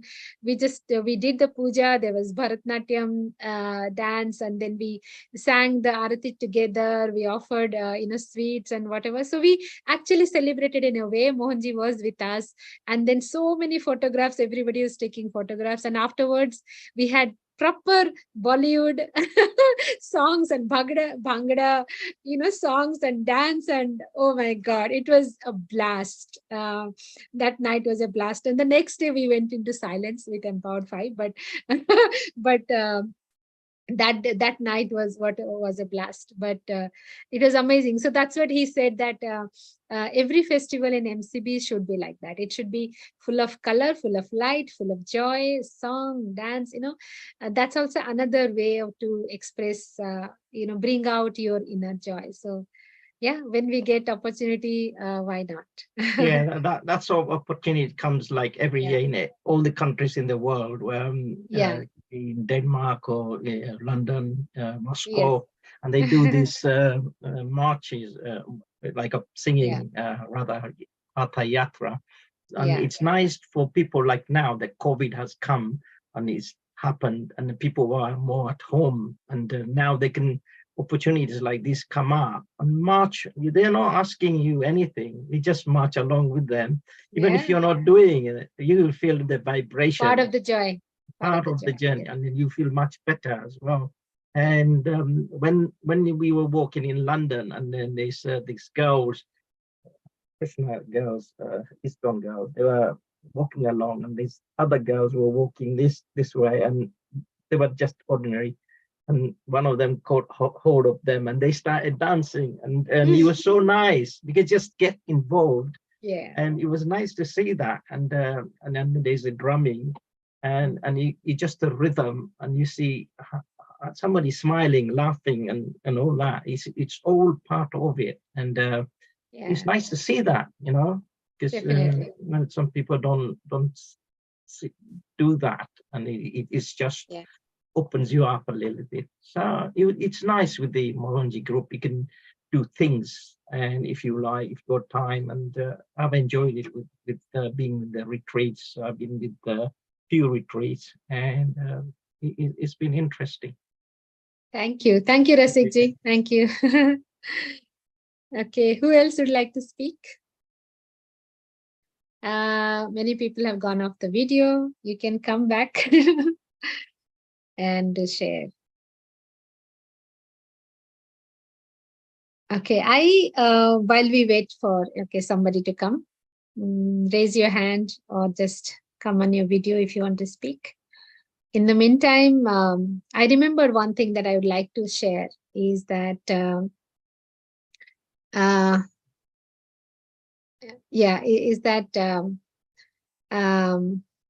1 second.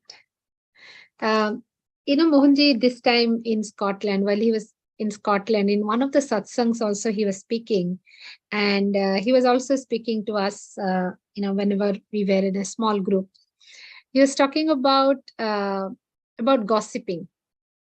What happens when we gossip about anybody, gossip, criticize, and things like that.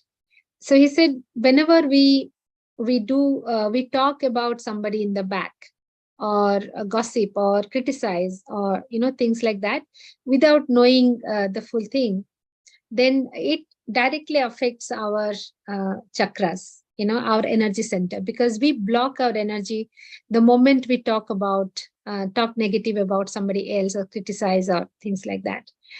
And so it's especially our lower chakras get blocked, and it takes then time to unblock those issues. So it's very important that you be aware that what happens when you are gossiping about others, or criticizing. Also, then he said that when you gossip or criticize a master, especially master of a very high frequency, then it is not just the lower chakras, your upper chakras, your heart, your third eye, all the upper chakras get completely blocked. And then it's not easy to unblock your energy chakras with that happens with that. It will probably take lifetimes that you go back to a state where you don't know how many lifetimes it will take for you to come back or unblock all those things. So it's very important that we make sure that you don't criticize about masters, don't criticize about anybody at all, and definitely not about any masters.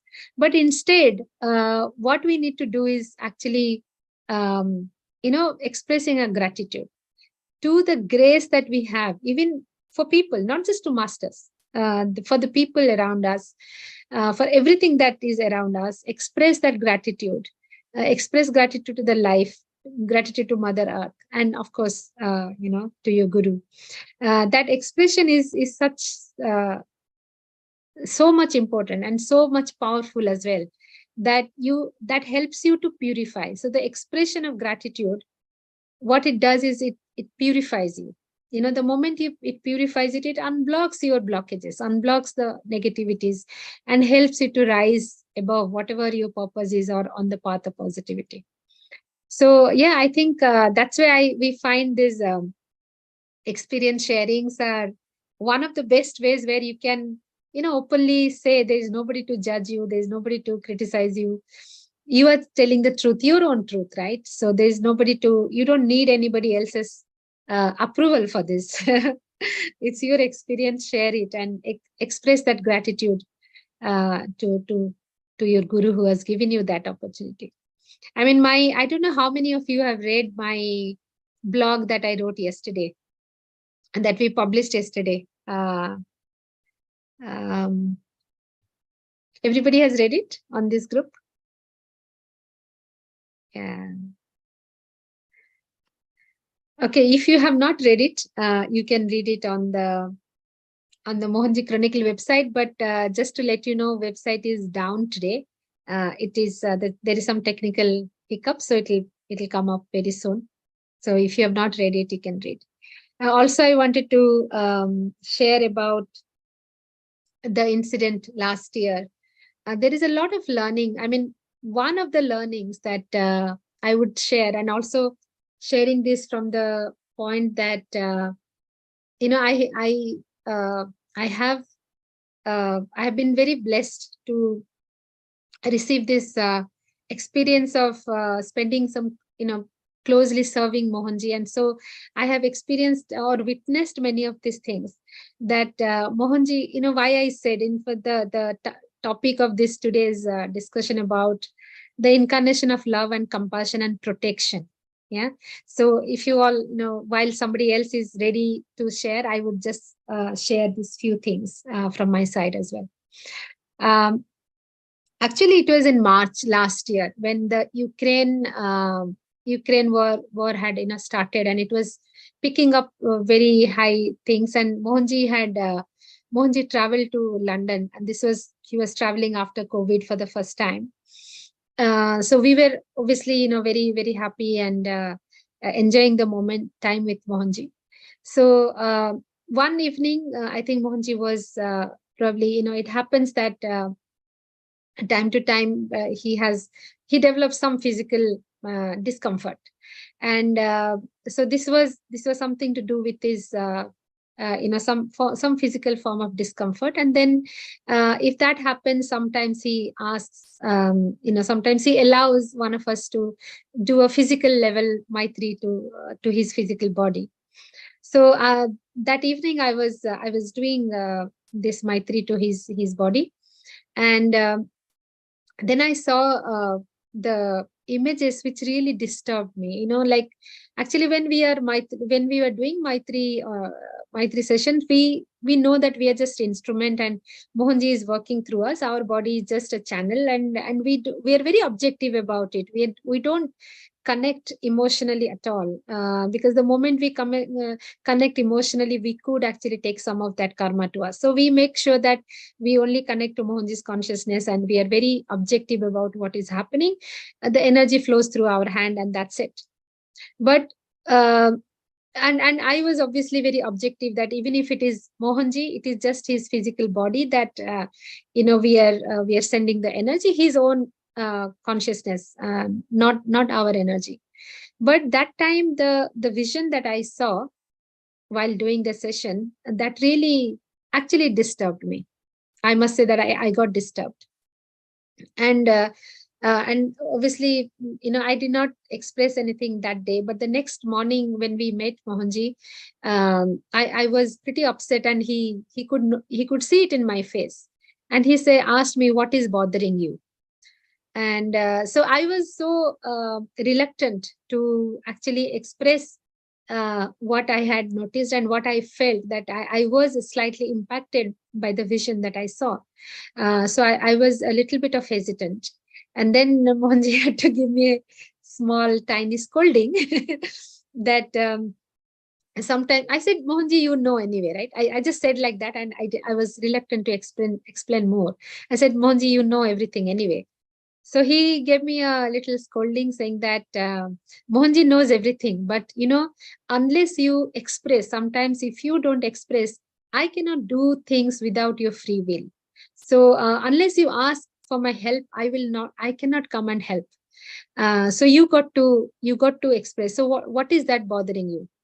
And then I told him that I had I had actually visualized the scenery or scene of how Mohanji was, the millions and millions of beings, people, animals, I don't know, I can't express those beings, which was Mohanji in a humongous form, and all these beings were in pain, severe pain and suffering, and in that physical space, and they were all latching on to Mohanji's expanded body, and all those beings were actually, Mohanji is like a magnet. You run the magnet over iron dust, right? So how the each particle sticks to the magnet, just like that, all these beings were just latching into Mohanji's body from head to toe, everywhere. And ultimately Mohanji was sucking all that and going into his heart. All those were melting into his heart, and I saw his heart was, at that point of time when all those beings are getting sucked into the heart, it was like a big chamber, and it was becoming like really dark, and all these are going, and slowly, of course, they're melting, and sunshine was coming. But the scene, the vision of all those beings latched onto his body, every part, like every cell, like every hair of his body, and getting into the heart. Probably that's what was causing his chest congestion or whatever he was going through that time.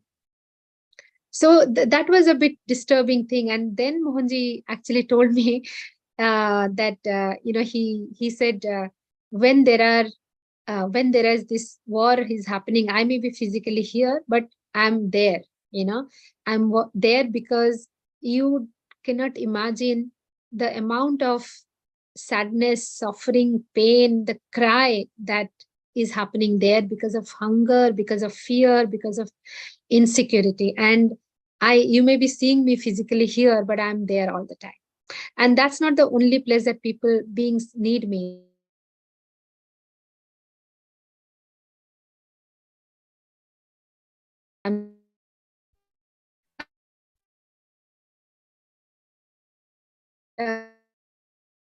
So much of fun having him here. We had events and this and that, but Mohanji actually is beyond this one physical body that we see. How much he was taking, obviously he allowed me to have a vision of what was going through. Even that also is very small scale, but it opened my eyes. It really opened my eyes. And following that, we went on to Canada. And there in Canada, suddenly again, Mohanji, out of a blue moon, he suddenly developed a very bad congestion, chest congestion, almost going into asthma attack. And, this happened after, a particular place, a particular event. And I quickly, when I did Maitri to him again that day, I saw what happened, what he has taken. And I saw that he actually took the pain of many people, especially little children, some of the very close children that were almost going to die, and so he took, for him, a biggest problem for us, as serious as dying, could be a small thing for him, maybe a congestion or asthma or cough or foot swelling or something like that. But he took it on his body. And while he obviously released those people from that, gave protection to those people. He also physical level continued his commitment that for which he had traveled. So that didn't help in his physical condition, right? It made it worse, and he was going through really, really bad. I've written in one of the blogs, you can read later. I really, even difficult to reiterate it, because it takes me to that stage of fear, extreme fear, that where for a few moments I thought that I lost Mohanji, so that from that fear coming back to normal state, I realized that we sometimes in our physical eyes cannot fathom, cannot imagine what he is doing in the other dimensions, what he's doing behind the scene. It is always protection, and it is protection out of compassion. It's especially when it is children, when it is animals, when it is birds, when it is helpless beings, old people. They don't need to pray to Mohanji that please help me. Mohanji is just there. And this is something that I have realized. Why I'm mentioning these two incidents is also happened when the accident last year. Again, when we did the Maitri for him, I actually saw that Mohanji averted the death of some of the other people who would have actually gone in that, that incident. And Mohanji saved their life, and gave him that protection, but just took a little bit on him, which when I said little bit, it actually continues for few weeks actually. And it was quite a little thing. But he keeps doing this, he keeps doing this again and again and again. And now again, this time, and Poonam and all the people who are there in Scotland, who are there in US, have must have observed it, that his discomfort, his pain in his foot, in his right foot, is really bad. For 3 weeks, he's still not able to walk properly. He still has immense pain and swelling and everything. And when we do deep contemplation or healing, we see that, we see what he's doing. This time he's protecting many of us, or probably all of us, who are bound in the situation of extreme insecurity that is coming out of instability. We have this fear of losing. So this could be in any area, whether it is finance, whether it is career, whether it is relationships, whether it is achievements, whether it even spiritual insecurity as well, that I'm not doing enough, I'm not doing enough sadhana, I'm not achieving that, I'm not experiencing it. There is a huge amount of stability issue. And we are kind of bound when this insecurities is cropping up in our mind, in our head. We almost feel like slaves to those insecurities, slaves to those conditions. And this time Mohanji's illness is about releasing us from that fear. It shows me that it's almost like we are all bound ourselves with like a chain, metal chain to this kind of instability and insecurity. And he is hell bound to make us free. But like as he said, he will not do anything without our free will. He knows everything. That's why he's doing it. That's why he's taking the pain into him. But somewhere we have to also open our eyes and see what is that actually bothering us. What is that we have suppressed inside us? What is that we cannot let out, even when we have this golden opportunity? The master is standing there. He's, spreading his hand. We just have to go and, express and let it all go. It's not worth for us to hold it. So this is what I am seeing. This is the current situation that I feel. And it's okay to be vocal, it's nothing to hide, nothing to feel that I cannot be, I cannot be this vulnerable. I cannot show my vulnerability. It is okay to show your vulnerability. It is okay to express that. it is okay to let go, because unless and until we do that, we'll be bound. We will always remain as the slave of our fear, our insecurities, and we will always remain unstable. So I think many of us feel this. We can't see our own this negative sides, but when we see it in Mohanji's physical pain. Otherwise, it's not energetic level, nobody can touch him, right? But it is at the physical level, his pain, his agony, or like as you say, it is not suffering but physical pain, probably can open up our eyes to some extent.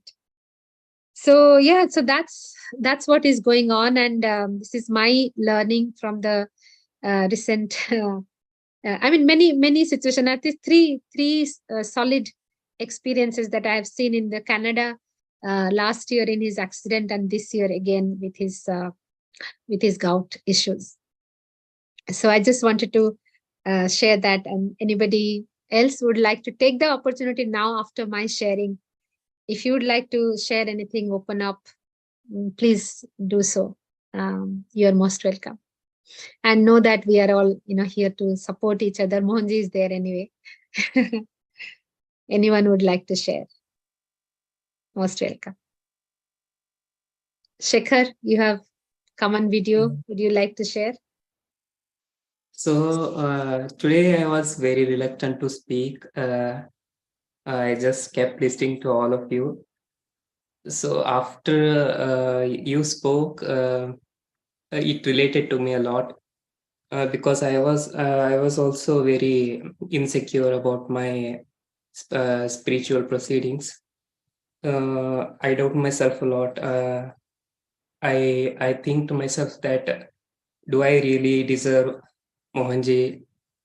Or such questions keep bothering me a lot. So previously also I have shared to you that sometimes I get very emotional about Mohanji. I get angry. I expect a lot. So I feel I'm not mature enough still. I don't know how to put it. So Surrender. yesterday, Yeah. Sorry. Go ahead. So yesterday I was crying a lot. I was not in a really good mood. So Mohanji usually says, right, challenge me. So while crying, I just kept saying this to Mohanji that I challenge you to change me, to make me a better person, to make me someone who you'd be proud of. I don't know how to say this. Yes, I want to be a better person. I want to be proud of my doings, my actions towards Mohanji. I feel that I'm not doing well enough to deserve Mohanji. So these insecurities keep popping up in my head. I don't know how to tackle it. Shekhar, thank you for sharing. Thank you for opening up. Like as I said earlier, right? I also had this question, this doubt. Do I deserve Mohanji? How did he come in my life? So now I understand anyone who has come near to Mohanji or in this is not by chance. And it is not an ordinary thing as well. There definitely has been a connection. Most importantly, there is a purpose. Anything, that purpose could be different for different people, but there is a purpose, otherwise, why would you, out of 8 billion people, sorry, I keep repeating this, but why would be out of 8 billion people, you are there, come to, to know about him or to be with him or, so don't doubt that's not by just your choice. It is your eligibility, right? And it is also probably your desire from past lives, which has happened in this way. So this is not bound by a physical form called Mohanji. It is much larger than that, much larger than that, right? So don't doubt that. But like as I said, surrender your vulnerability, surrender all your thoughts, all your doubts, all your questions completely, and you will get the answer. It doesn't matter. Mohanji actually answers in many ways, not always just through physical verbal talking that he does, but he's just one man, right? So he has his limitations, but he would answer to you in many ways. Just try it. Like as he said, challenge him, test him. Yeah. You will get the answer. So but if you keep it to yourself and suffer within, that's not going to help you in any way. Because, like, again, repeating what I said earlier, Mohan, unless you give your consent, right? If you he will not touch your free will. He will not touch your karma anyway, but he will also not do anything without your hampering your free will. So you got to surrender first and then let him take over it. Okay. Definitely. So I want to share this regarding my background of my belief system. So previously, I was a kind of atheist kind of person. I never bow down to deities or a god. I didn't believe in God or such things. I even didn't understand this concept of guru or we probably it's from about this generation or the generation I am from. Most of us don't consider going down to any person, any other person. It's I don't know. It's our ego or such thing. I don't know. So when it comes to Mohanji, it was hard for me to consider any person as a guru or superior. Yeah. So it I for a very long time I couldn't understand how to acknowledge that person. Acknowledge I have respect for him. I have a lot of uh, respect and so good perspective, good image regarding him. But I don't know how to surrender. I don't know how to go down to the another person. So it was very challenging. It still is for sometimes when I get into some situations, I try to tackle it with mind. I don't suddenly surrender. It doesn't come to me naturally. So I had a lot of these dreams. When in the dreams I kept getting into some dangerous situations. Sometimes I'm driving and I'm getting to meet an accident, and sometimes I'm drowning. Sometimes a tree is falling on me. So suddenly, out of dream, I started screaming "Jai Mohanji, Jai Mohanji." These lot of these dreams happened. When I start screaming, suddenly the dream stops. So I couldn't understand. In the dream, I can do this, but in practicality, in the real life, I'm unable to do this. I don't know how to surrender, probably. So I want to understand how to surrender. How can I surrender my ego? First of all, you are not alone, Shekhar. It is difficult in the kind of society or the way we are brought up, and forget about India, even outside. It feels very odd to consider a man as your god or guru, or prostrate, or do arati and sing his mantra, and it all sounds weird to most people. And yes, nobody should do this out of a compulsion or just because others are doing this. You will do it automatically when it comes from your heart, and it will happen when you have broken the barrier of considering or limiting yourself to the physical aspect. When you see the grace, when you try to recognize the grace that has happened to you, and in many ways, not always tangible, like, okay, I got a job, or I got married, or I got a child, or I got money. It's not about that.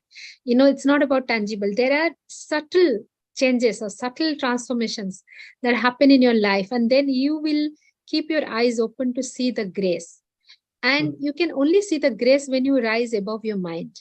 Mind's job is to put doubts and confusions, right? But if you rise above it, look into your own life, look into back what has happened, and bring gratitude. Then you can start to show or see slowly. It's like this, you have sun outside, and sun is giving the shine or the rays equally to everybody all over the world. If you keep your doors and windows closed and the curtain closed, how will the sunlight enter your house? You need to first of all open the curtains, open the windows, open the doors, let sun, and you will see sunshine. What is coming to my home, what's coming to neighbors, is same sunlight coming to mine. So it's about contemplation, and about not about being forced, but okay, I'll come to your dreams. When you are in dreams, when you're in a sleeping state, that's when you are out of your mind, and your ego and your intellect. That time there is no personality. You don't know whether you are Shekhar. You are just, it's almost like a dead state. At that state, when you're free of your mind matter, mind and intellect and ego, that's when you can surrender. So what happens is some of the karmic agenda, for example, if it was there for you to fall down and die, or have a serious injury or something, but because of your connection to a powerful master, that karmic agenda has to be completed. But master's grace is saving you or protecting you from it to happen in the physical life. So it happens in a dream state. So it happened in a dream state. And when you in that dream state, when you call out to your guru in whatever name, that works, because the consciousness is all around, in all the state, in a state of waking up state, in sleep state, in dream state. There's only one thing that is common, which is consciousness. So consciousness is alive all the time. Your physical awareness, your body, your mind is sleeping. So in that state, when you are connected to the consciousness, you call out Mohanji, for example, and he's there, and he is rescuing you. So so that is why many people actually experience karmic difficulty things in the dream state. And but then what that means is, in the physical level, probably you are protected. That is where the grace comes into picture. Sometimes also dream shows you, reveals certain things to you from the past, which clarifies your questions, because you may not be ready to listen to somebody telling you this, but it's you in your consciousness awareness. You see that in form of dream, and certain things are clarified. So it's not about, okay, this is not about getting afraid that, oh, I'm going to fall in the future. It's not going to happen in the future. Either it is happened in the past, and you are just, this is being just revealed, so you know the root cause of some of the things, or it is something that has to happen in your as per your karmic agenda, and it is finished, it is completed in the state of dream. Okay. So very Mohanji actually works in a very subtle way. You see, he's not the person who materializes things. Have you ever seen Mohanji materializing items or anything like that? He doesn't show anything. He actually hides his own truth. He always tries to hide, and that's why he dressed up things like, he would behave very ordinary, and that's the typical Abhaduta, right? They hide themselves. So, but he works very subtle way, and nobody should talk about. I mean, why should you believe if I say he's Abhaduta, or he's Datta, or he's so and so? You don't have to believe. You have to feel it yourself. So I also understand. I feel that we call it devotion or belief for faith in Mohanji has gradually become really fortified. That beliefs on Mohanji has fortified in me. I understand. It's like I don't believe in God. I believe in Mohanji. He's God for me. So that's the definition in my head right now. Because for so long I couldn't understand the concept of God. So in some point in my life I started seeking God. So it's that time when I got to know about Mohanji and I met Mohanji. So if I can if I can really see and in physical form the God himself, so why should I have to believe in other deities or such things? I feel that way. See, it's not about having a concept or believing a concept. You are experiencing God, right? Godhood. That's enough. That's enough. So God is there in every, it is the Godhood. Mohanji always says from the state of animal to man to human to going to God's state. So yeah, that's anyway our ultimate aim, right? To be in that state. But yeah, true. I mean, you don't need to believe in any concept. We need to get rid of these concepts, actually. It's about experiencing. That is what matters in the end. Experiencing. So I'm glad that you are experiencing that. Actually, yesterday I was having a discussion with somebody, and this person said to me that I feel you are more devotional. She was telling me that you are more devotional. Your experience with Mohanji or your devotion with Mohanji, it's all very devotional. So so that's when I answered her that what is devotion for me? Devotion is not about singing bhajans or doing rituals or dancing around or just saying baba baba baba baba. It's not about that. Devotion for me is faith, and like as you said, Shekhar, it was not there in day one. It's not like a switch on switch off for me. It has happened gradually. It has grown to a state where I can say that I have 100% faith with Mohanji, that where I don't question anything and where I surrender everything, nothing that can affect me. As of now, I feel that way. But maybe I still have a long way to go. But for me, the definition of devotion is faith. And that is what helps me in everything, into tackle. That doesn't mean that, just because I have so much faith in Mohanji, nothing wrong will happen in my life or no problem will come in my life or no issues come. It's not like that. Problems may come. Let it come. That's life. But why do I fear when I have Mohanji with me? So that is the faith that I have.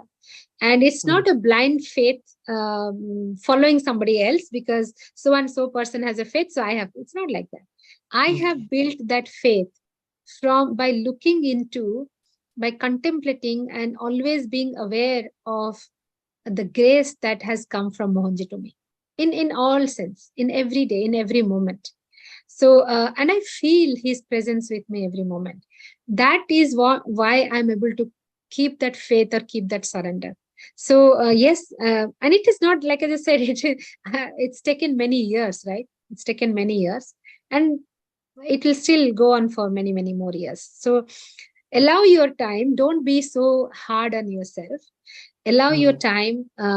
Try to do as he suggests. The best way to have faith or serve him is to serve other people, serve the animals, the birds, the helpless people. That's what he always suggests. That's easier way to connect. So for you should see God in all those beings, all the helpless children, all the helpless old people, all the helpless animals and birds. That's where God lies. God's in not the deities or the rocks and the stones that we worship.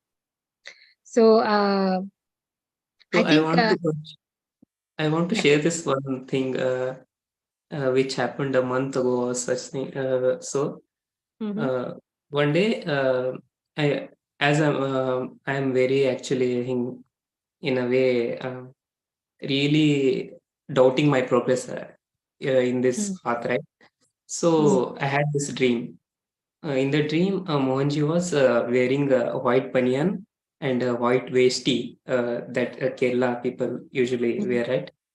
So he was actually sitting on my bed. So in the dream, he was sitting on the bed. He was sitting cross-legged. So I was sitting down. I was watching him. In the dream, I can't remember any communications. But when I got up, I could understand the message he. Hello, can you hear me? Yes, Shekhar. Please continue. So when I got up, I could understand the whole message, but we didn't speak in the this dream. So what happened is Mohanji was trying to tell me something in the dream. So I was listening to him. Suddenly he levitated from the bed. He levitated from the bed. So I was very surprised. I was trying to ask Mohanji, how did you do this? So suddenly Mohanji was telling me, see, can you do this right now? No, right? So you have to learn gradually. It doesn't come to you suddenly. So he was trying to give this message to me. So that related to me a lot. So I just wanted to share that.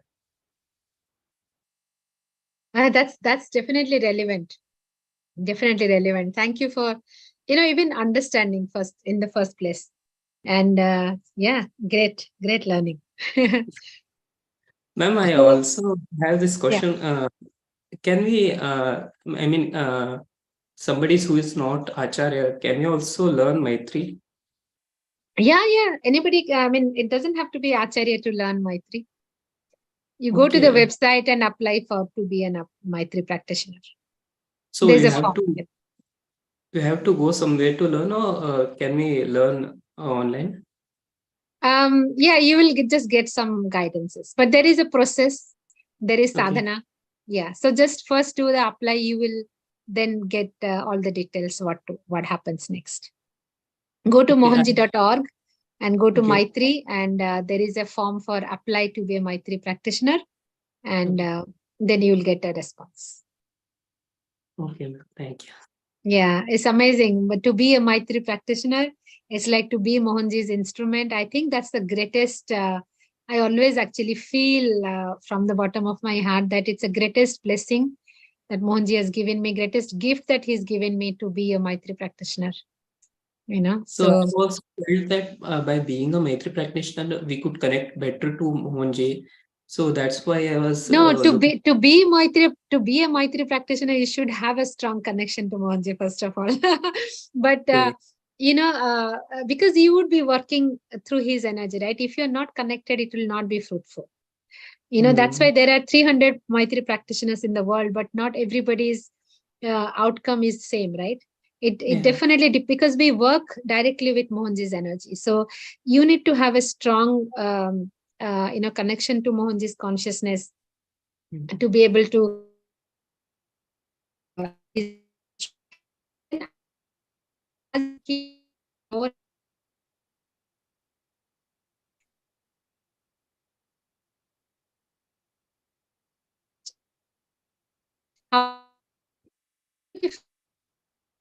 connection with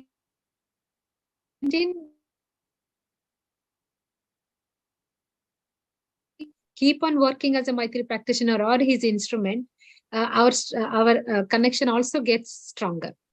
But definitely you need to have strong connection even to work. Otherwise, how will you work with him? So, but that is the reason why there is a process. That's the reason why there is a sadhana. And people who go through this, there is a 41-day sadhana that we do to become a Maitri practitioner. And those 41 days, even for me, I can share personally, that was a great transformation for me. Through the sadhana, immense changes that happens because you are tapping into the energy directly. You are connecting openly. First of all, you are willing to connect, right? And then you are doing it with sincere truth, not like faking, okay, I will just do this chanting like that. It's not like that. You are sincerely doing it. And third thing is, you are not doing it for yourself. You're becoming a Maitri practitioner so that you can help others, right? You can help others to heal. So it's a seva, So you are receiving this opportunity from Mohanji to do seva to others, For example, I'll share this very small thing. I always I was studying science. I could have been a doctor, but I didn't want to be a doctor that time. I wanted to be an engineer. But when my first son took birth, we had some issues. So he was in the neonatal unit for 25 days in the ICU. And in those 25 days, I saw how the doctors and the nurses were not just helping him. In the neonatal unit, there are babies who are born in 26 weeks and tiny babies like just a palm old, and babies having a lot of complications, and they're always there in all these incubators and stuff like that. And I see, every day I go and I see all the babies, and I see the way the doctors give birth, make them all, they come out of it or whatever. As a parent, that point of time for me, those doctors were like my God, because they saved my son. They gave my son back to, to be a healthy human being. So I had so much of gratitude. I wanted to somehow, serve. Like I wish that, I wish I was also a doctor, or, some nurse or something, so that I could help people, because it meant a lot to me. So when Mohanji actually blessed me to be a Maitri healer, and I started doing the sessions and I see people being healed, I felt that, that desire or that gratitude that I wanted to give back to people by helping, healing some way. This is something that Mohanji fulfilled for me. So when I was doing my sadhana, it is never, whenever you do any sadhana, it's not easy. There would be hindrances that would come, but for me, that was my strongest pull, that my Mohanji is allowing me to connect to him. First of all, I'll be in connection to him, but also that he is actually making my desire fulfilled by healing, by helping people. So when you have your sankalpa strong, things will happen, and the outcome will be seen. Outcome will be seen. So but definitely Maitri is one of the greatest gift that Mohanji has given us. And I always feel 24/7 in Mohanji's energy, Mohanji's consciousness.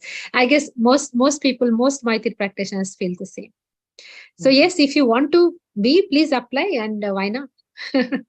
It's Mohanji who gives you the opportunity, right? The privilege. It's a privilege for sure. Yeah. Thank you so much, ma'am. Thank you, Shekhar. Thank you. Okay. I see Ghanasham has raised your hand. Would you like to say something? Or I see also Dr. Narayan Rao on video. Would you like to speak? You can unmute and speak if you like.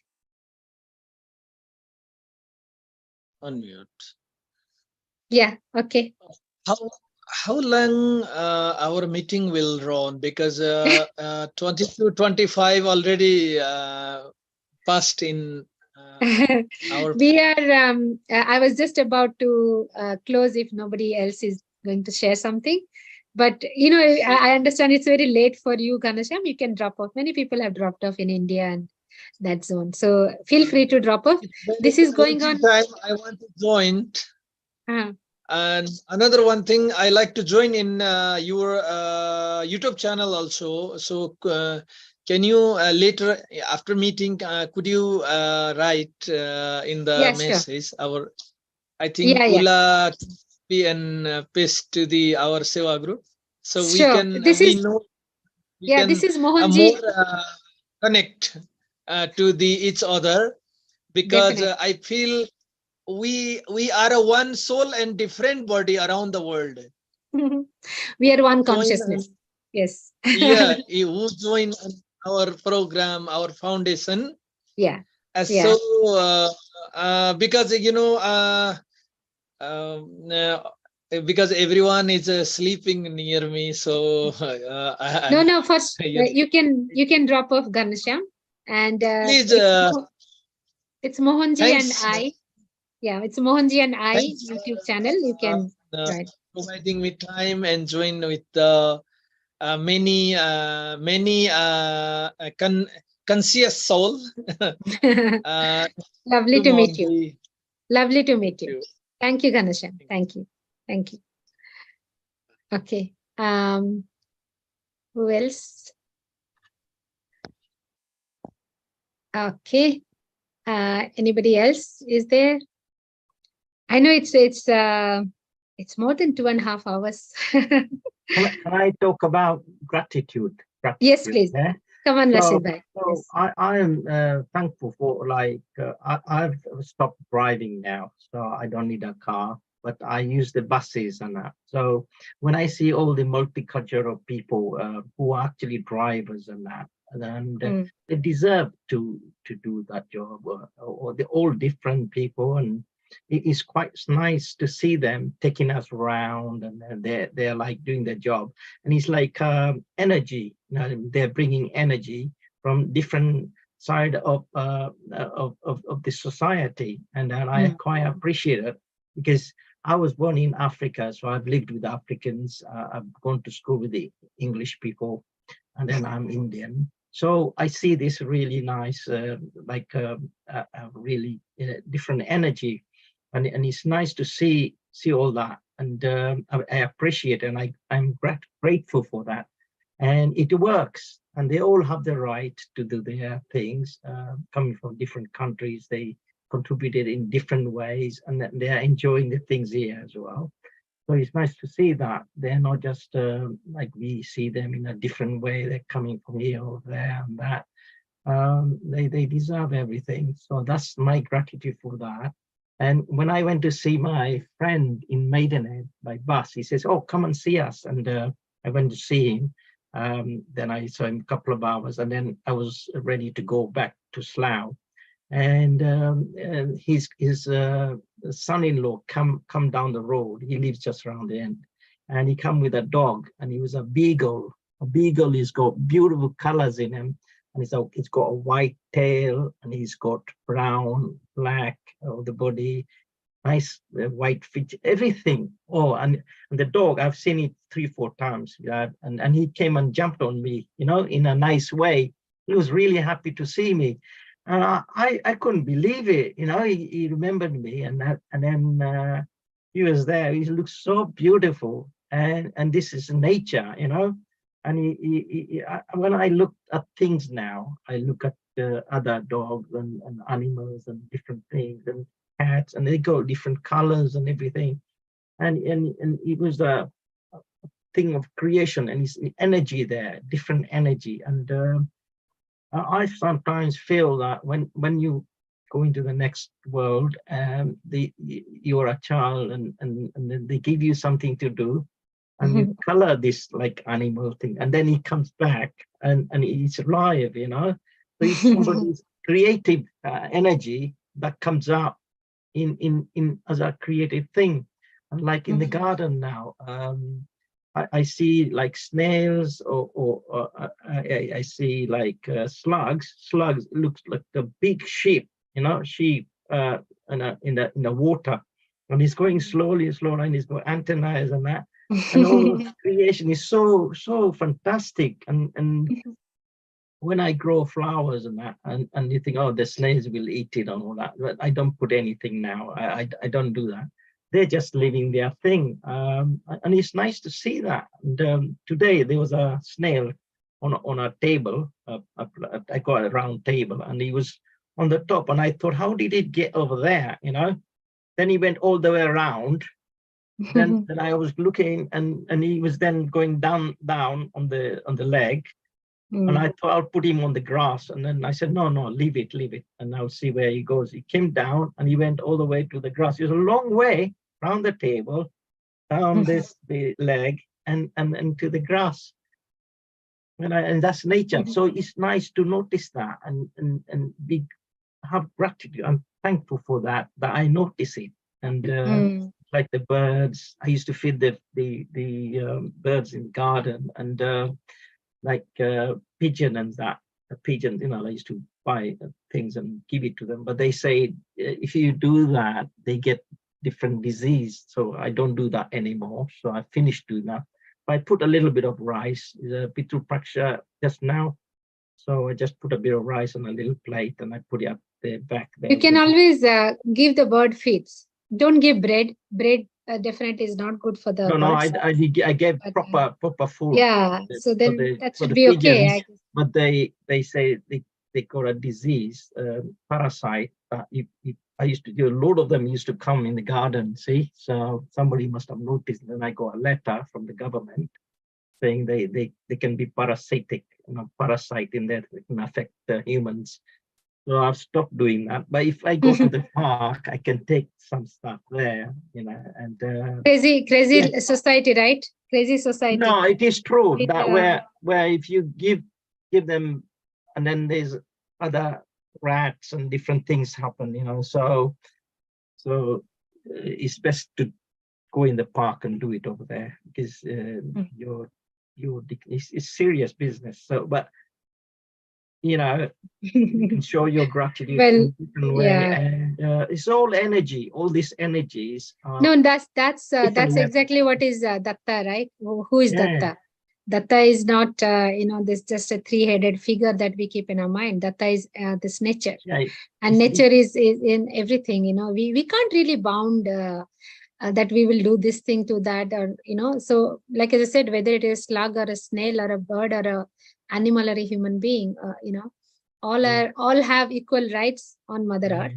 They're all children of Mother Earth. That's why Datta has made nature as his guru. Yeah. So it's beautiful to be able to notice that.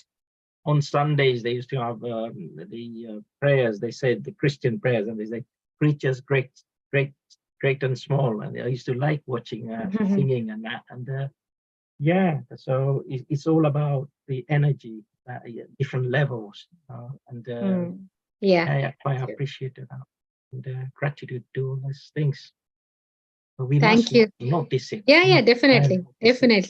Everything we see, we must notice it, from flowers to trees, people, and express gratitude.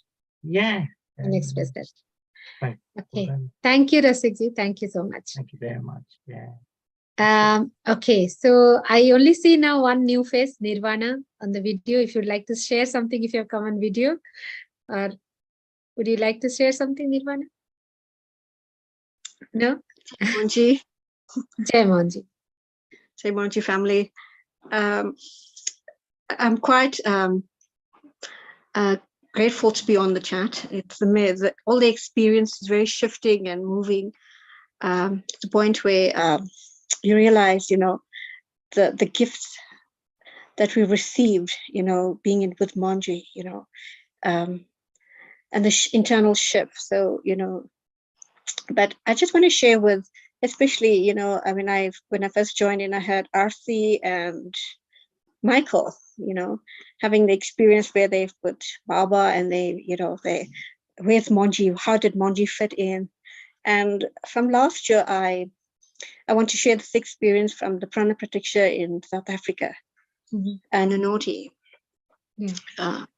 The last parting words was, Mohanji giving you a beautiful hug a few times and saying he loves you. Saying I'm always with you. I know I'm with you, and I love you always. So know I'm with you. So it's like, you lived in a high note, and then you go back to the normal life.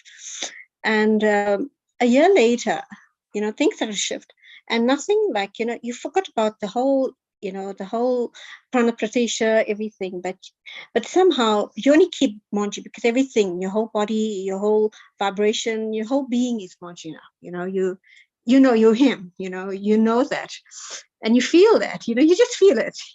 nothing moves you, nothing, no noise. So that's good. And then suddenly I was my dad's quite ill, and he's like in his 82s, and as I said, that's another experience how Mohanji, he's still alive and he's been septors, he's cardiac, his heart rate went to 39. No, I got him there and nothing happened with all Mohanji because you just say, it's all yours, Mohanji. And then I was making a meal for him. And the first time I was cooking aubergine, eggplant, and I didn't know how.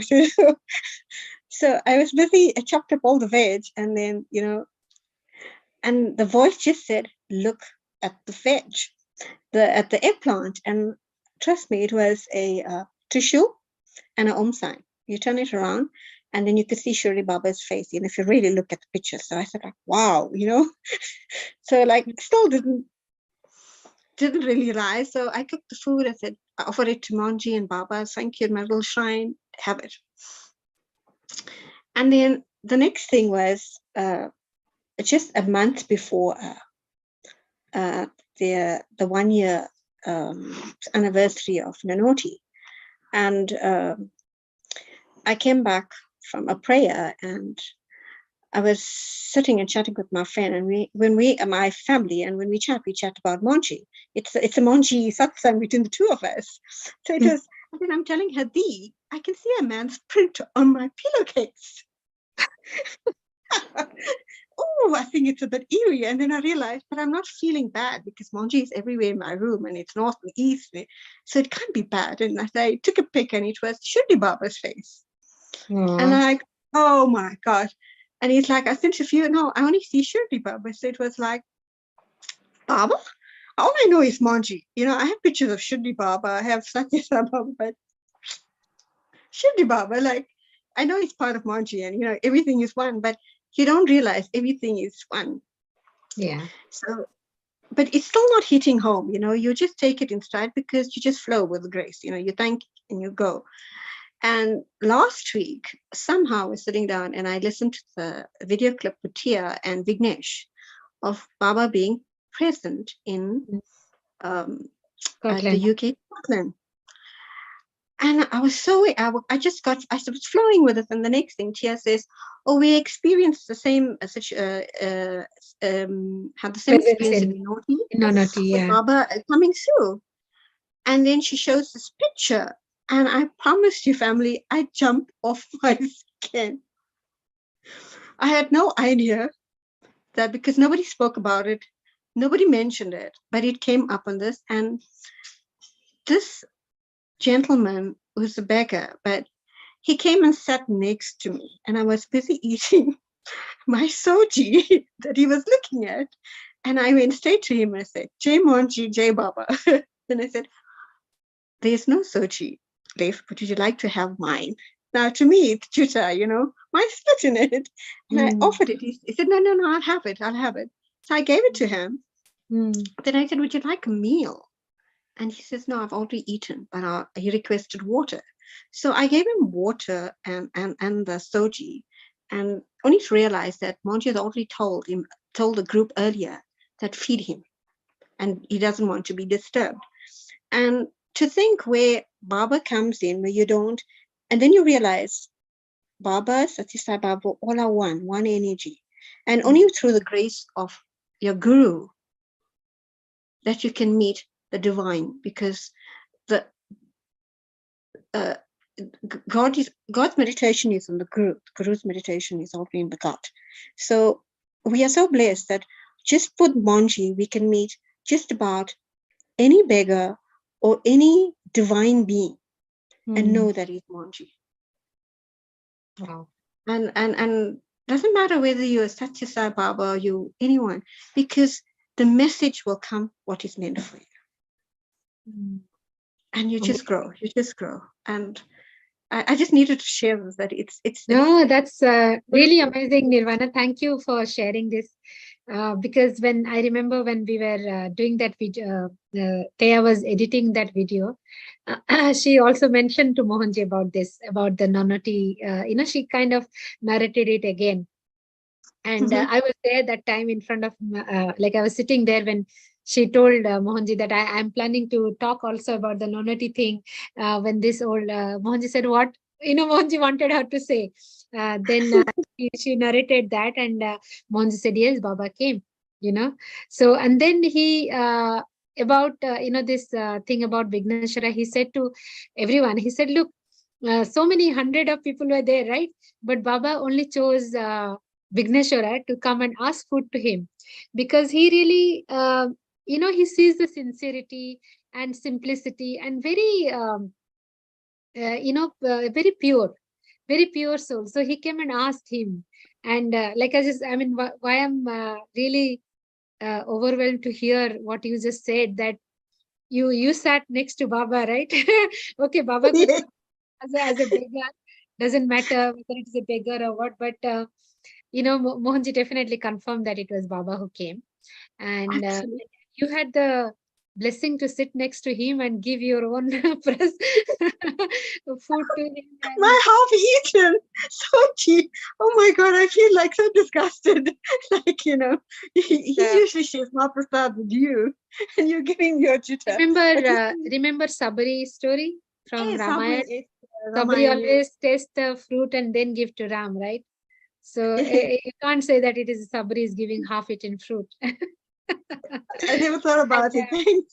In the end, like as Mohanji said, it is your purity and the love for Baba. Why there were 300 people in that day for the Prana Pratishtha, why Baba chose to sit next to you, And after that, RCM and is it Peter, that even Satya Sai Baba had sent gifts. He sent materialized gifts to South Africa, and it was like a pendant. It was materialized. It doesn't really matter, because it's blessed by the divine, and like, who are you? We're just a common being. The only person is most Maha is our Parabrahma Mohanji. He's with the divine energy. You don't know. Just be aware, he's, and that too, it'll come through his divine grace. Definitely. Definitely. And it's just amazing that I had a very small ring of Satya Sai Baba, and I put it at my altar. I had no picture of him. He sends the gift. I was a gold frame with diamonds and rubies. And with vibhuti. It's all the grace of the Guru. And it doesn't matter which Guru, they all have the same energy. But the fact that you have an interaction and Mohanji at your side, and when you surrender every night, that nothing else, every being, everything of yourself to him, it takes care. It takes care of everything. I really don't care. When you look at everything, illusion now, you don't care about all the desires have dropped. So everything just flows. Whether it's good or bad, it just flows. Wonderful. And lovely to hear from you, Nirvana. Lovely. Thank you. Thank you so much. Thank you. Stay blessed. Jai Mohanji. Thank you, Jai Mohanji. Yeah, I think it was lovely to have all of you here. It's 3 hours. I didn't realize how the time has passed, and thank you everyone who has been here so far for so long. And I hope the stories that came from everyone, enlightens you to realize this Guru Tattva and the value of having having this incarnation of love and compassion with us named Mohanji. So thank you, Mohanji, for, honestly from our heart, for the blessings, for your presence with us, in the consciousness and also in the physical presence. Thank you. We are really, really very privileged to have you in our lives, and keep sharing, keep blessing us, with your love, with your blessings, and with your time also sometime. But thank you everyone who is joined today's session. Really, really valuable, and I love listening to all of you and also sharing to all of you.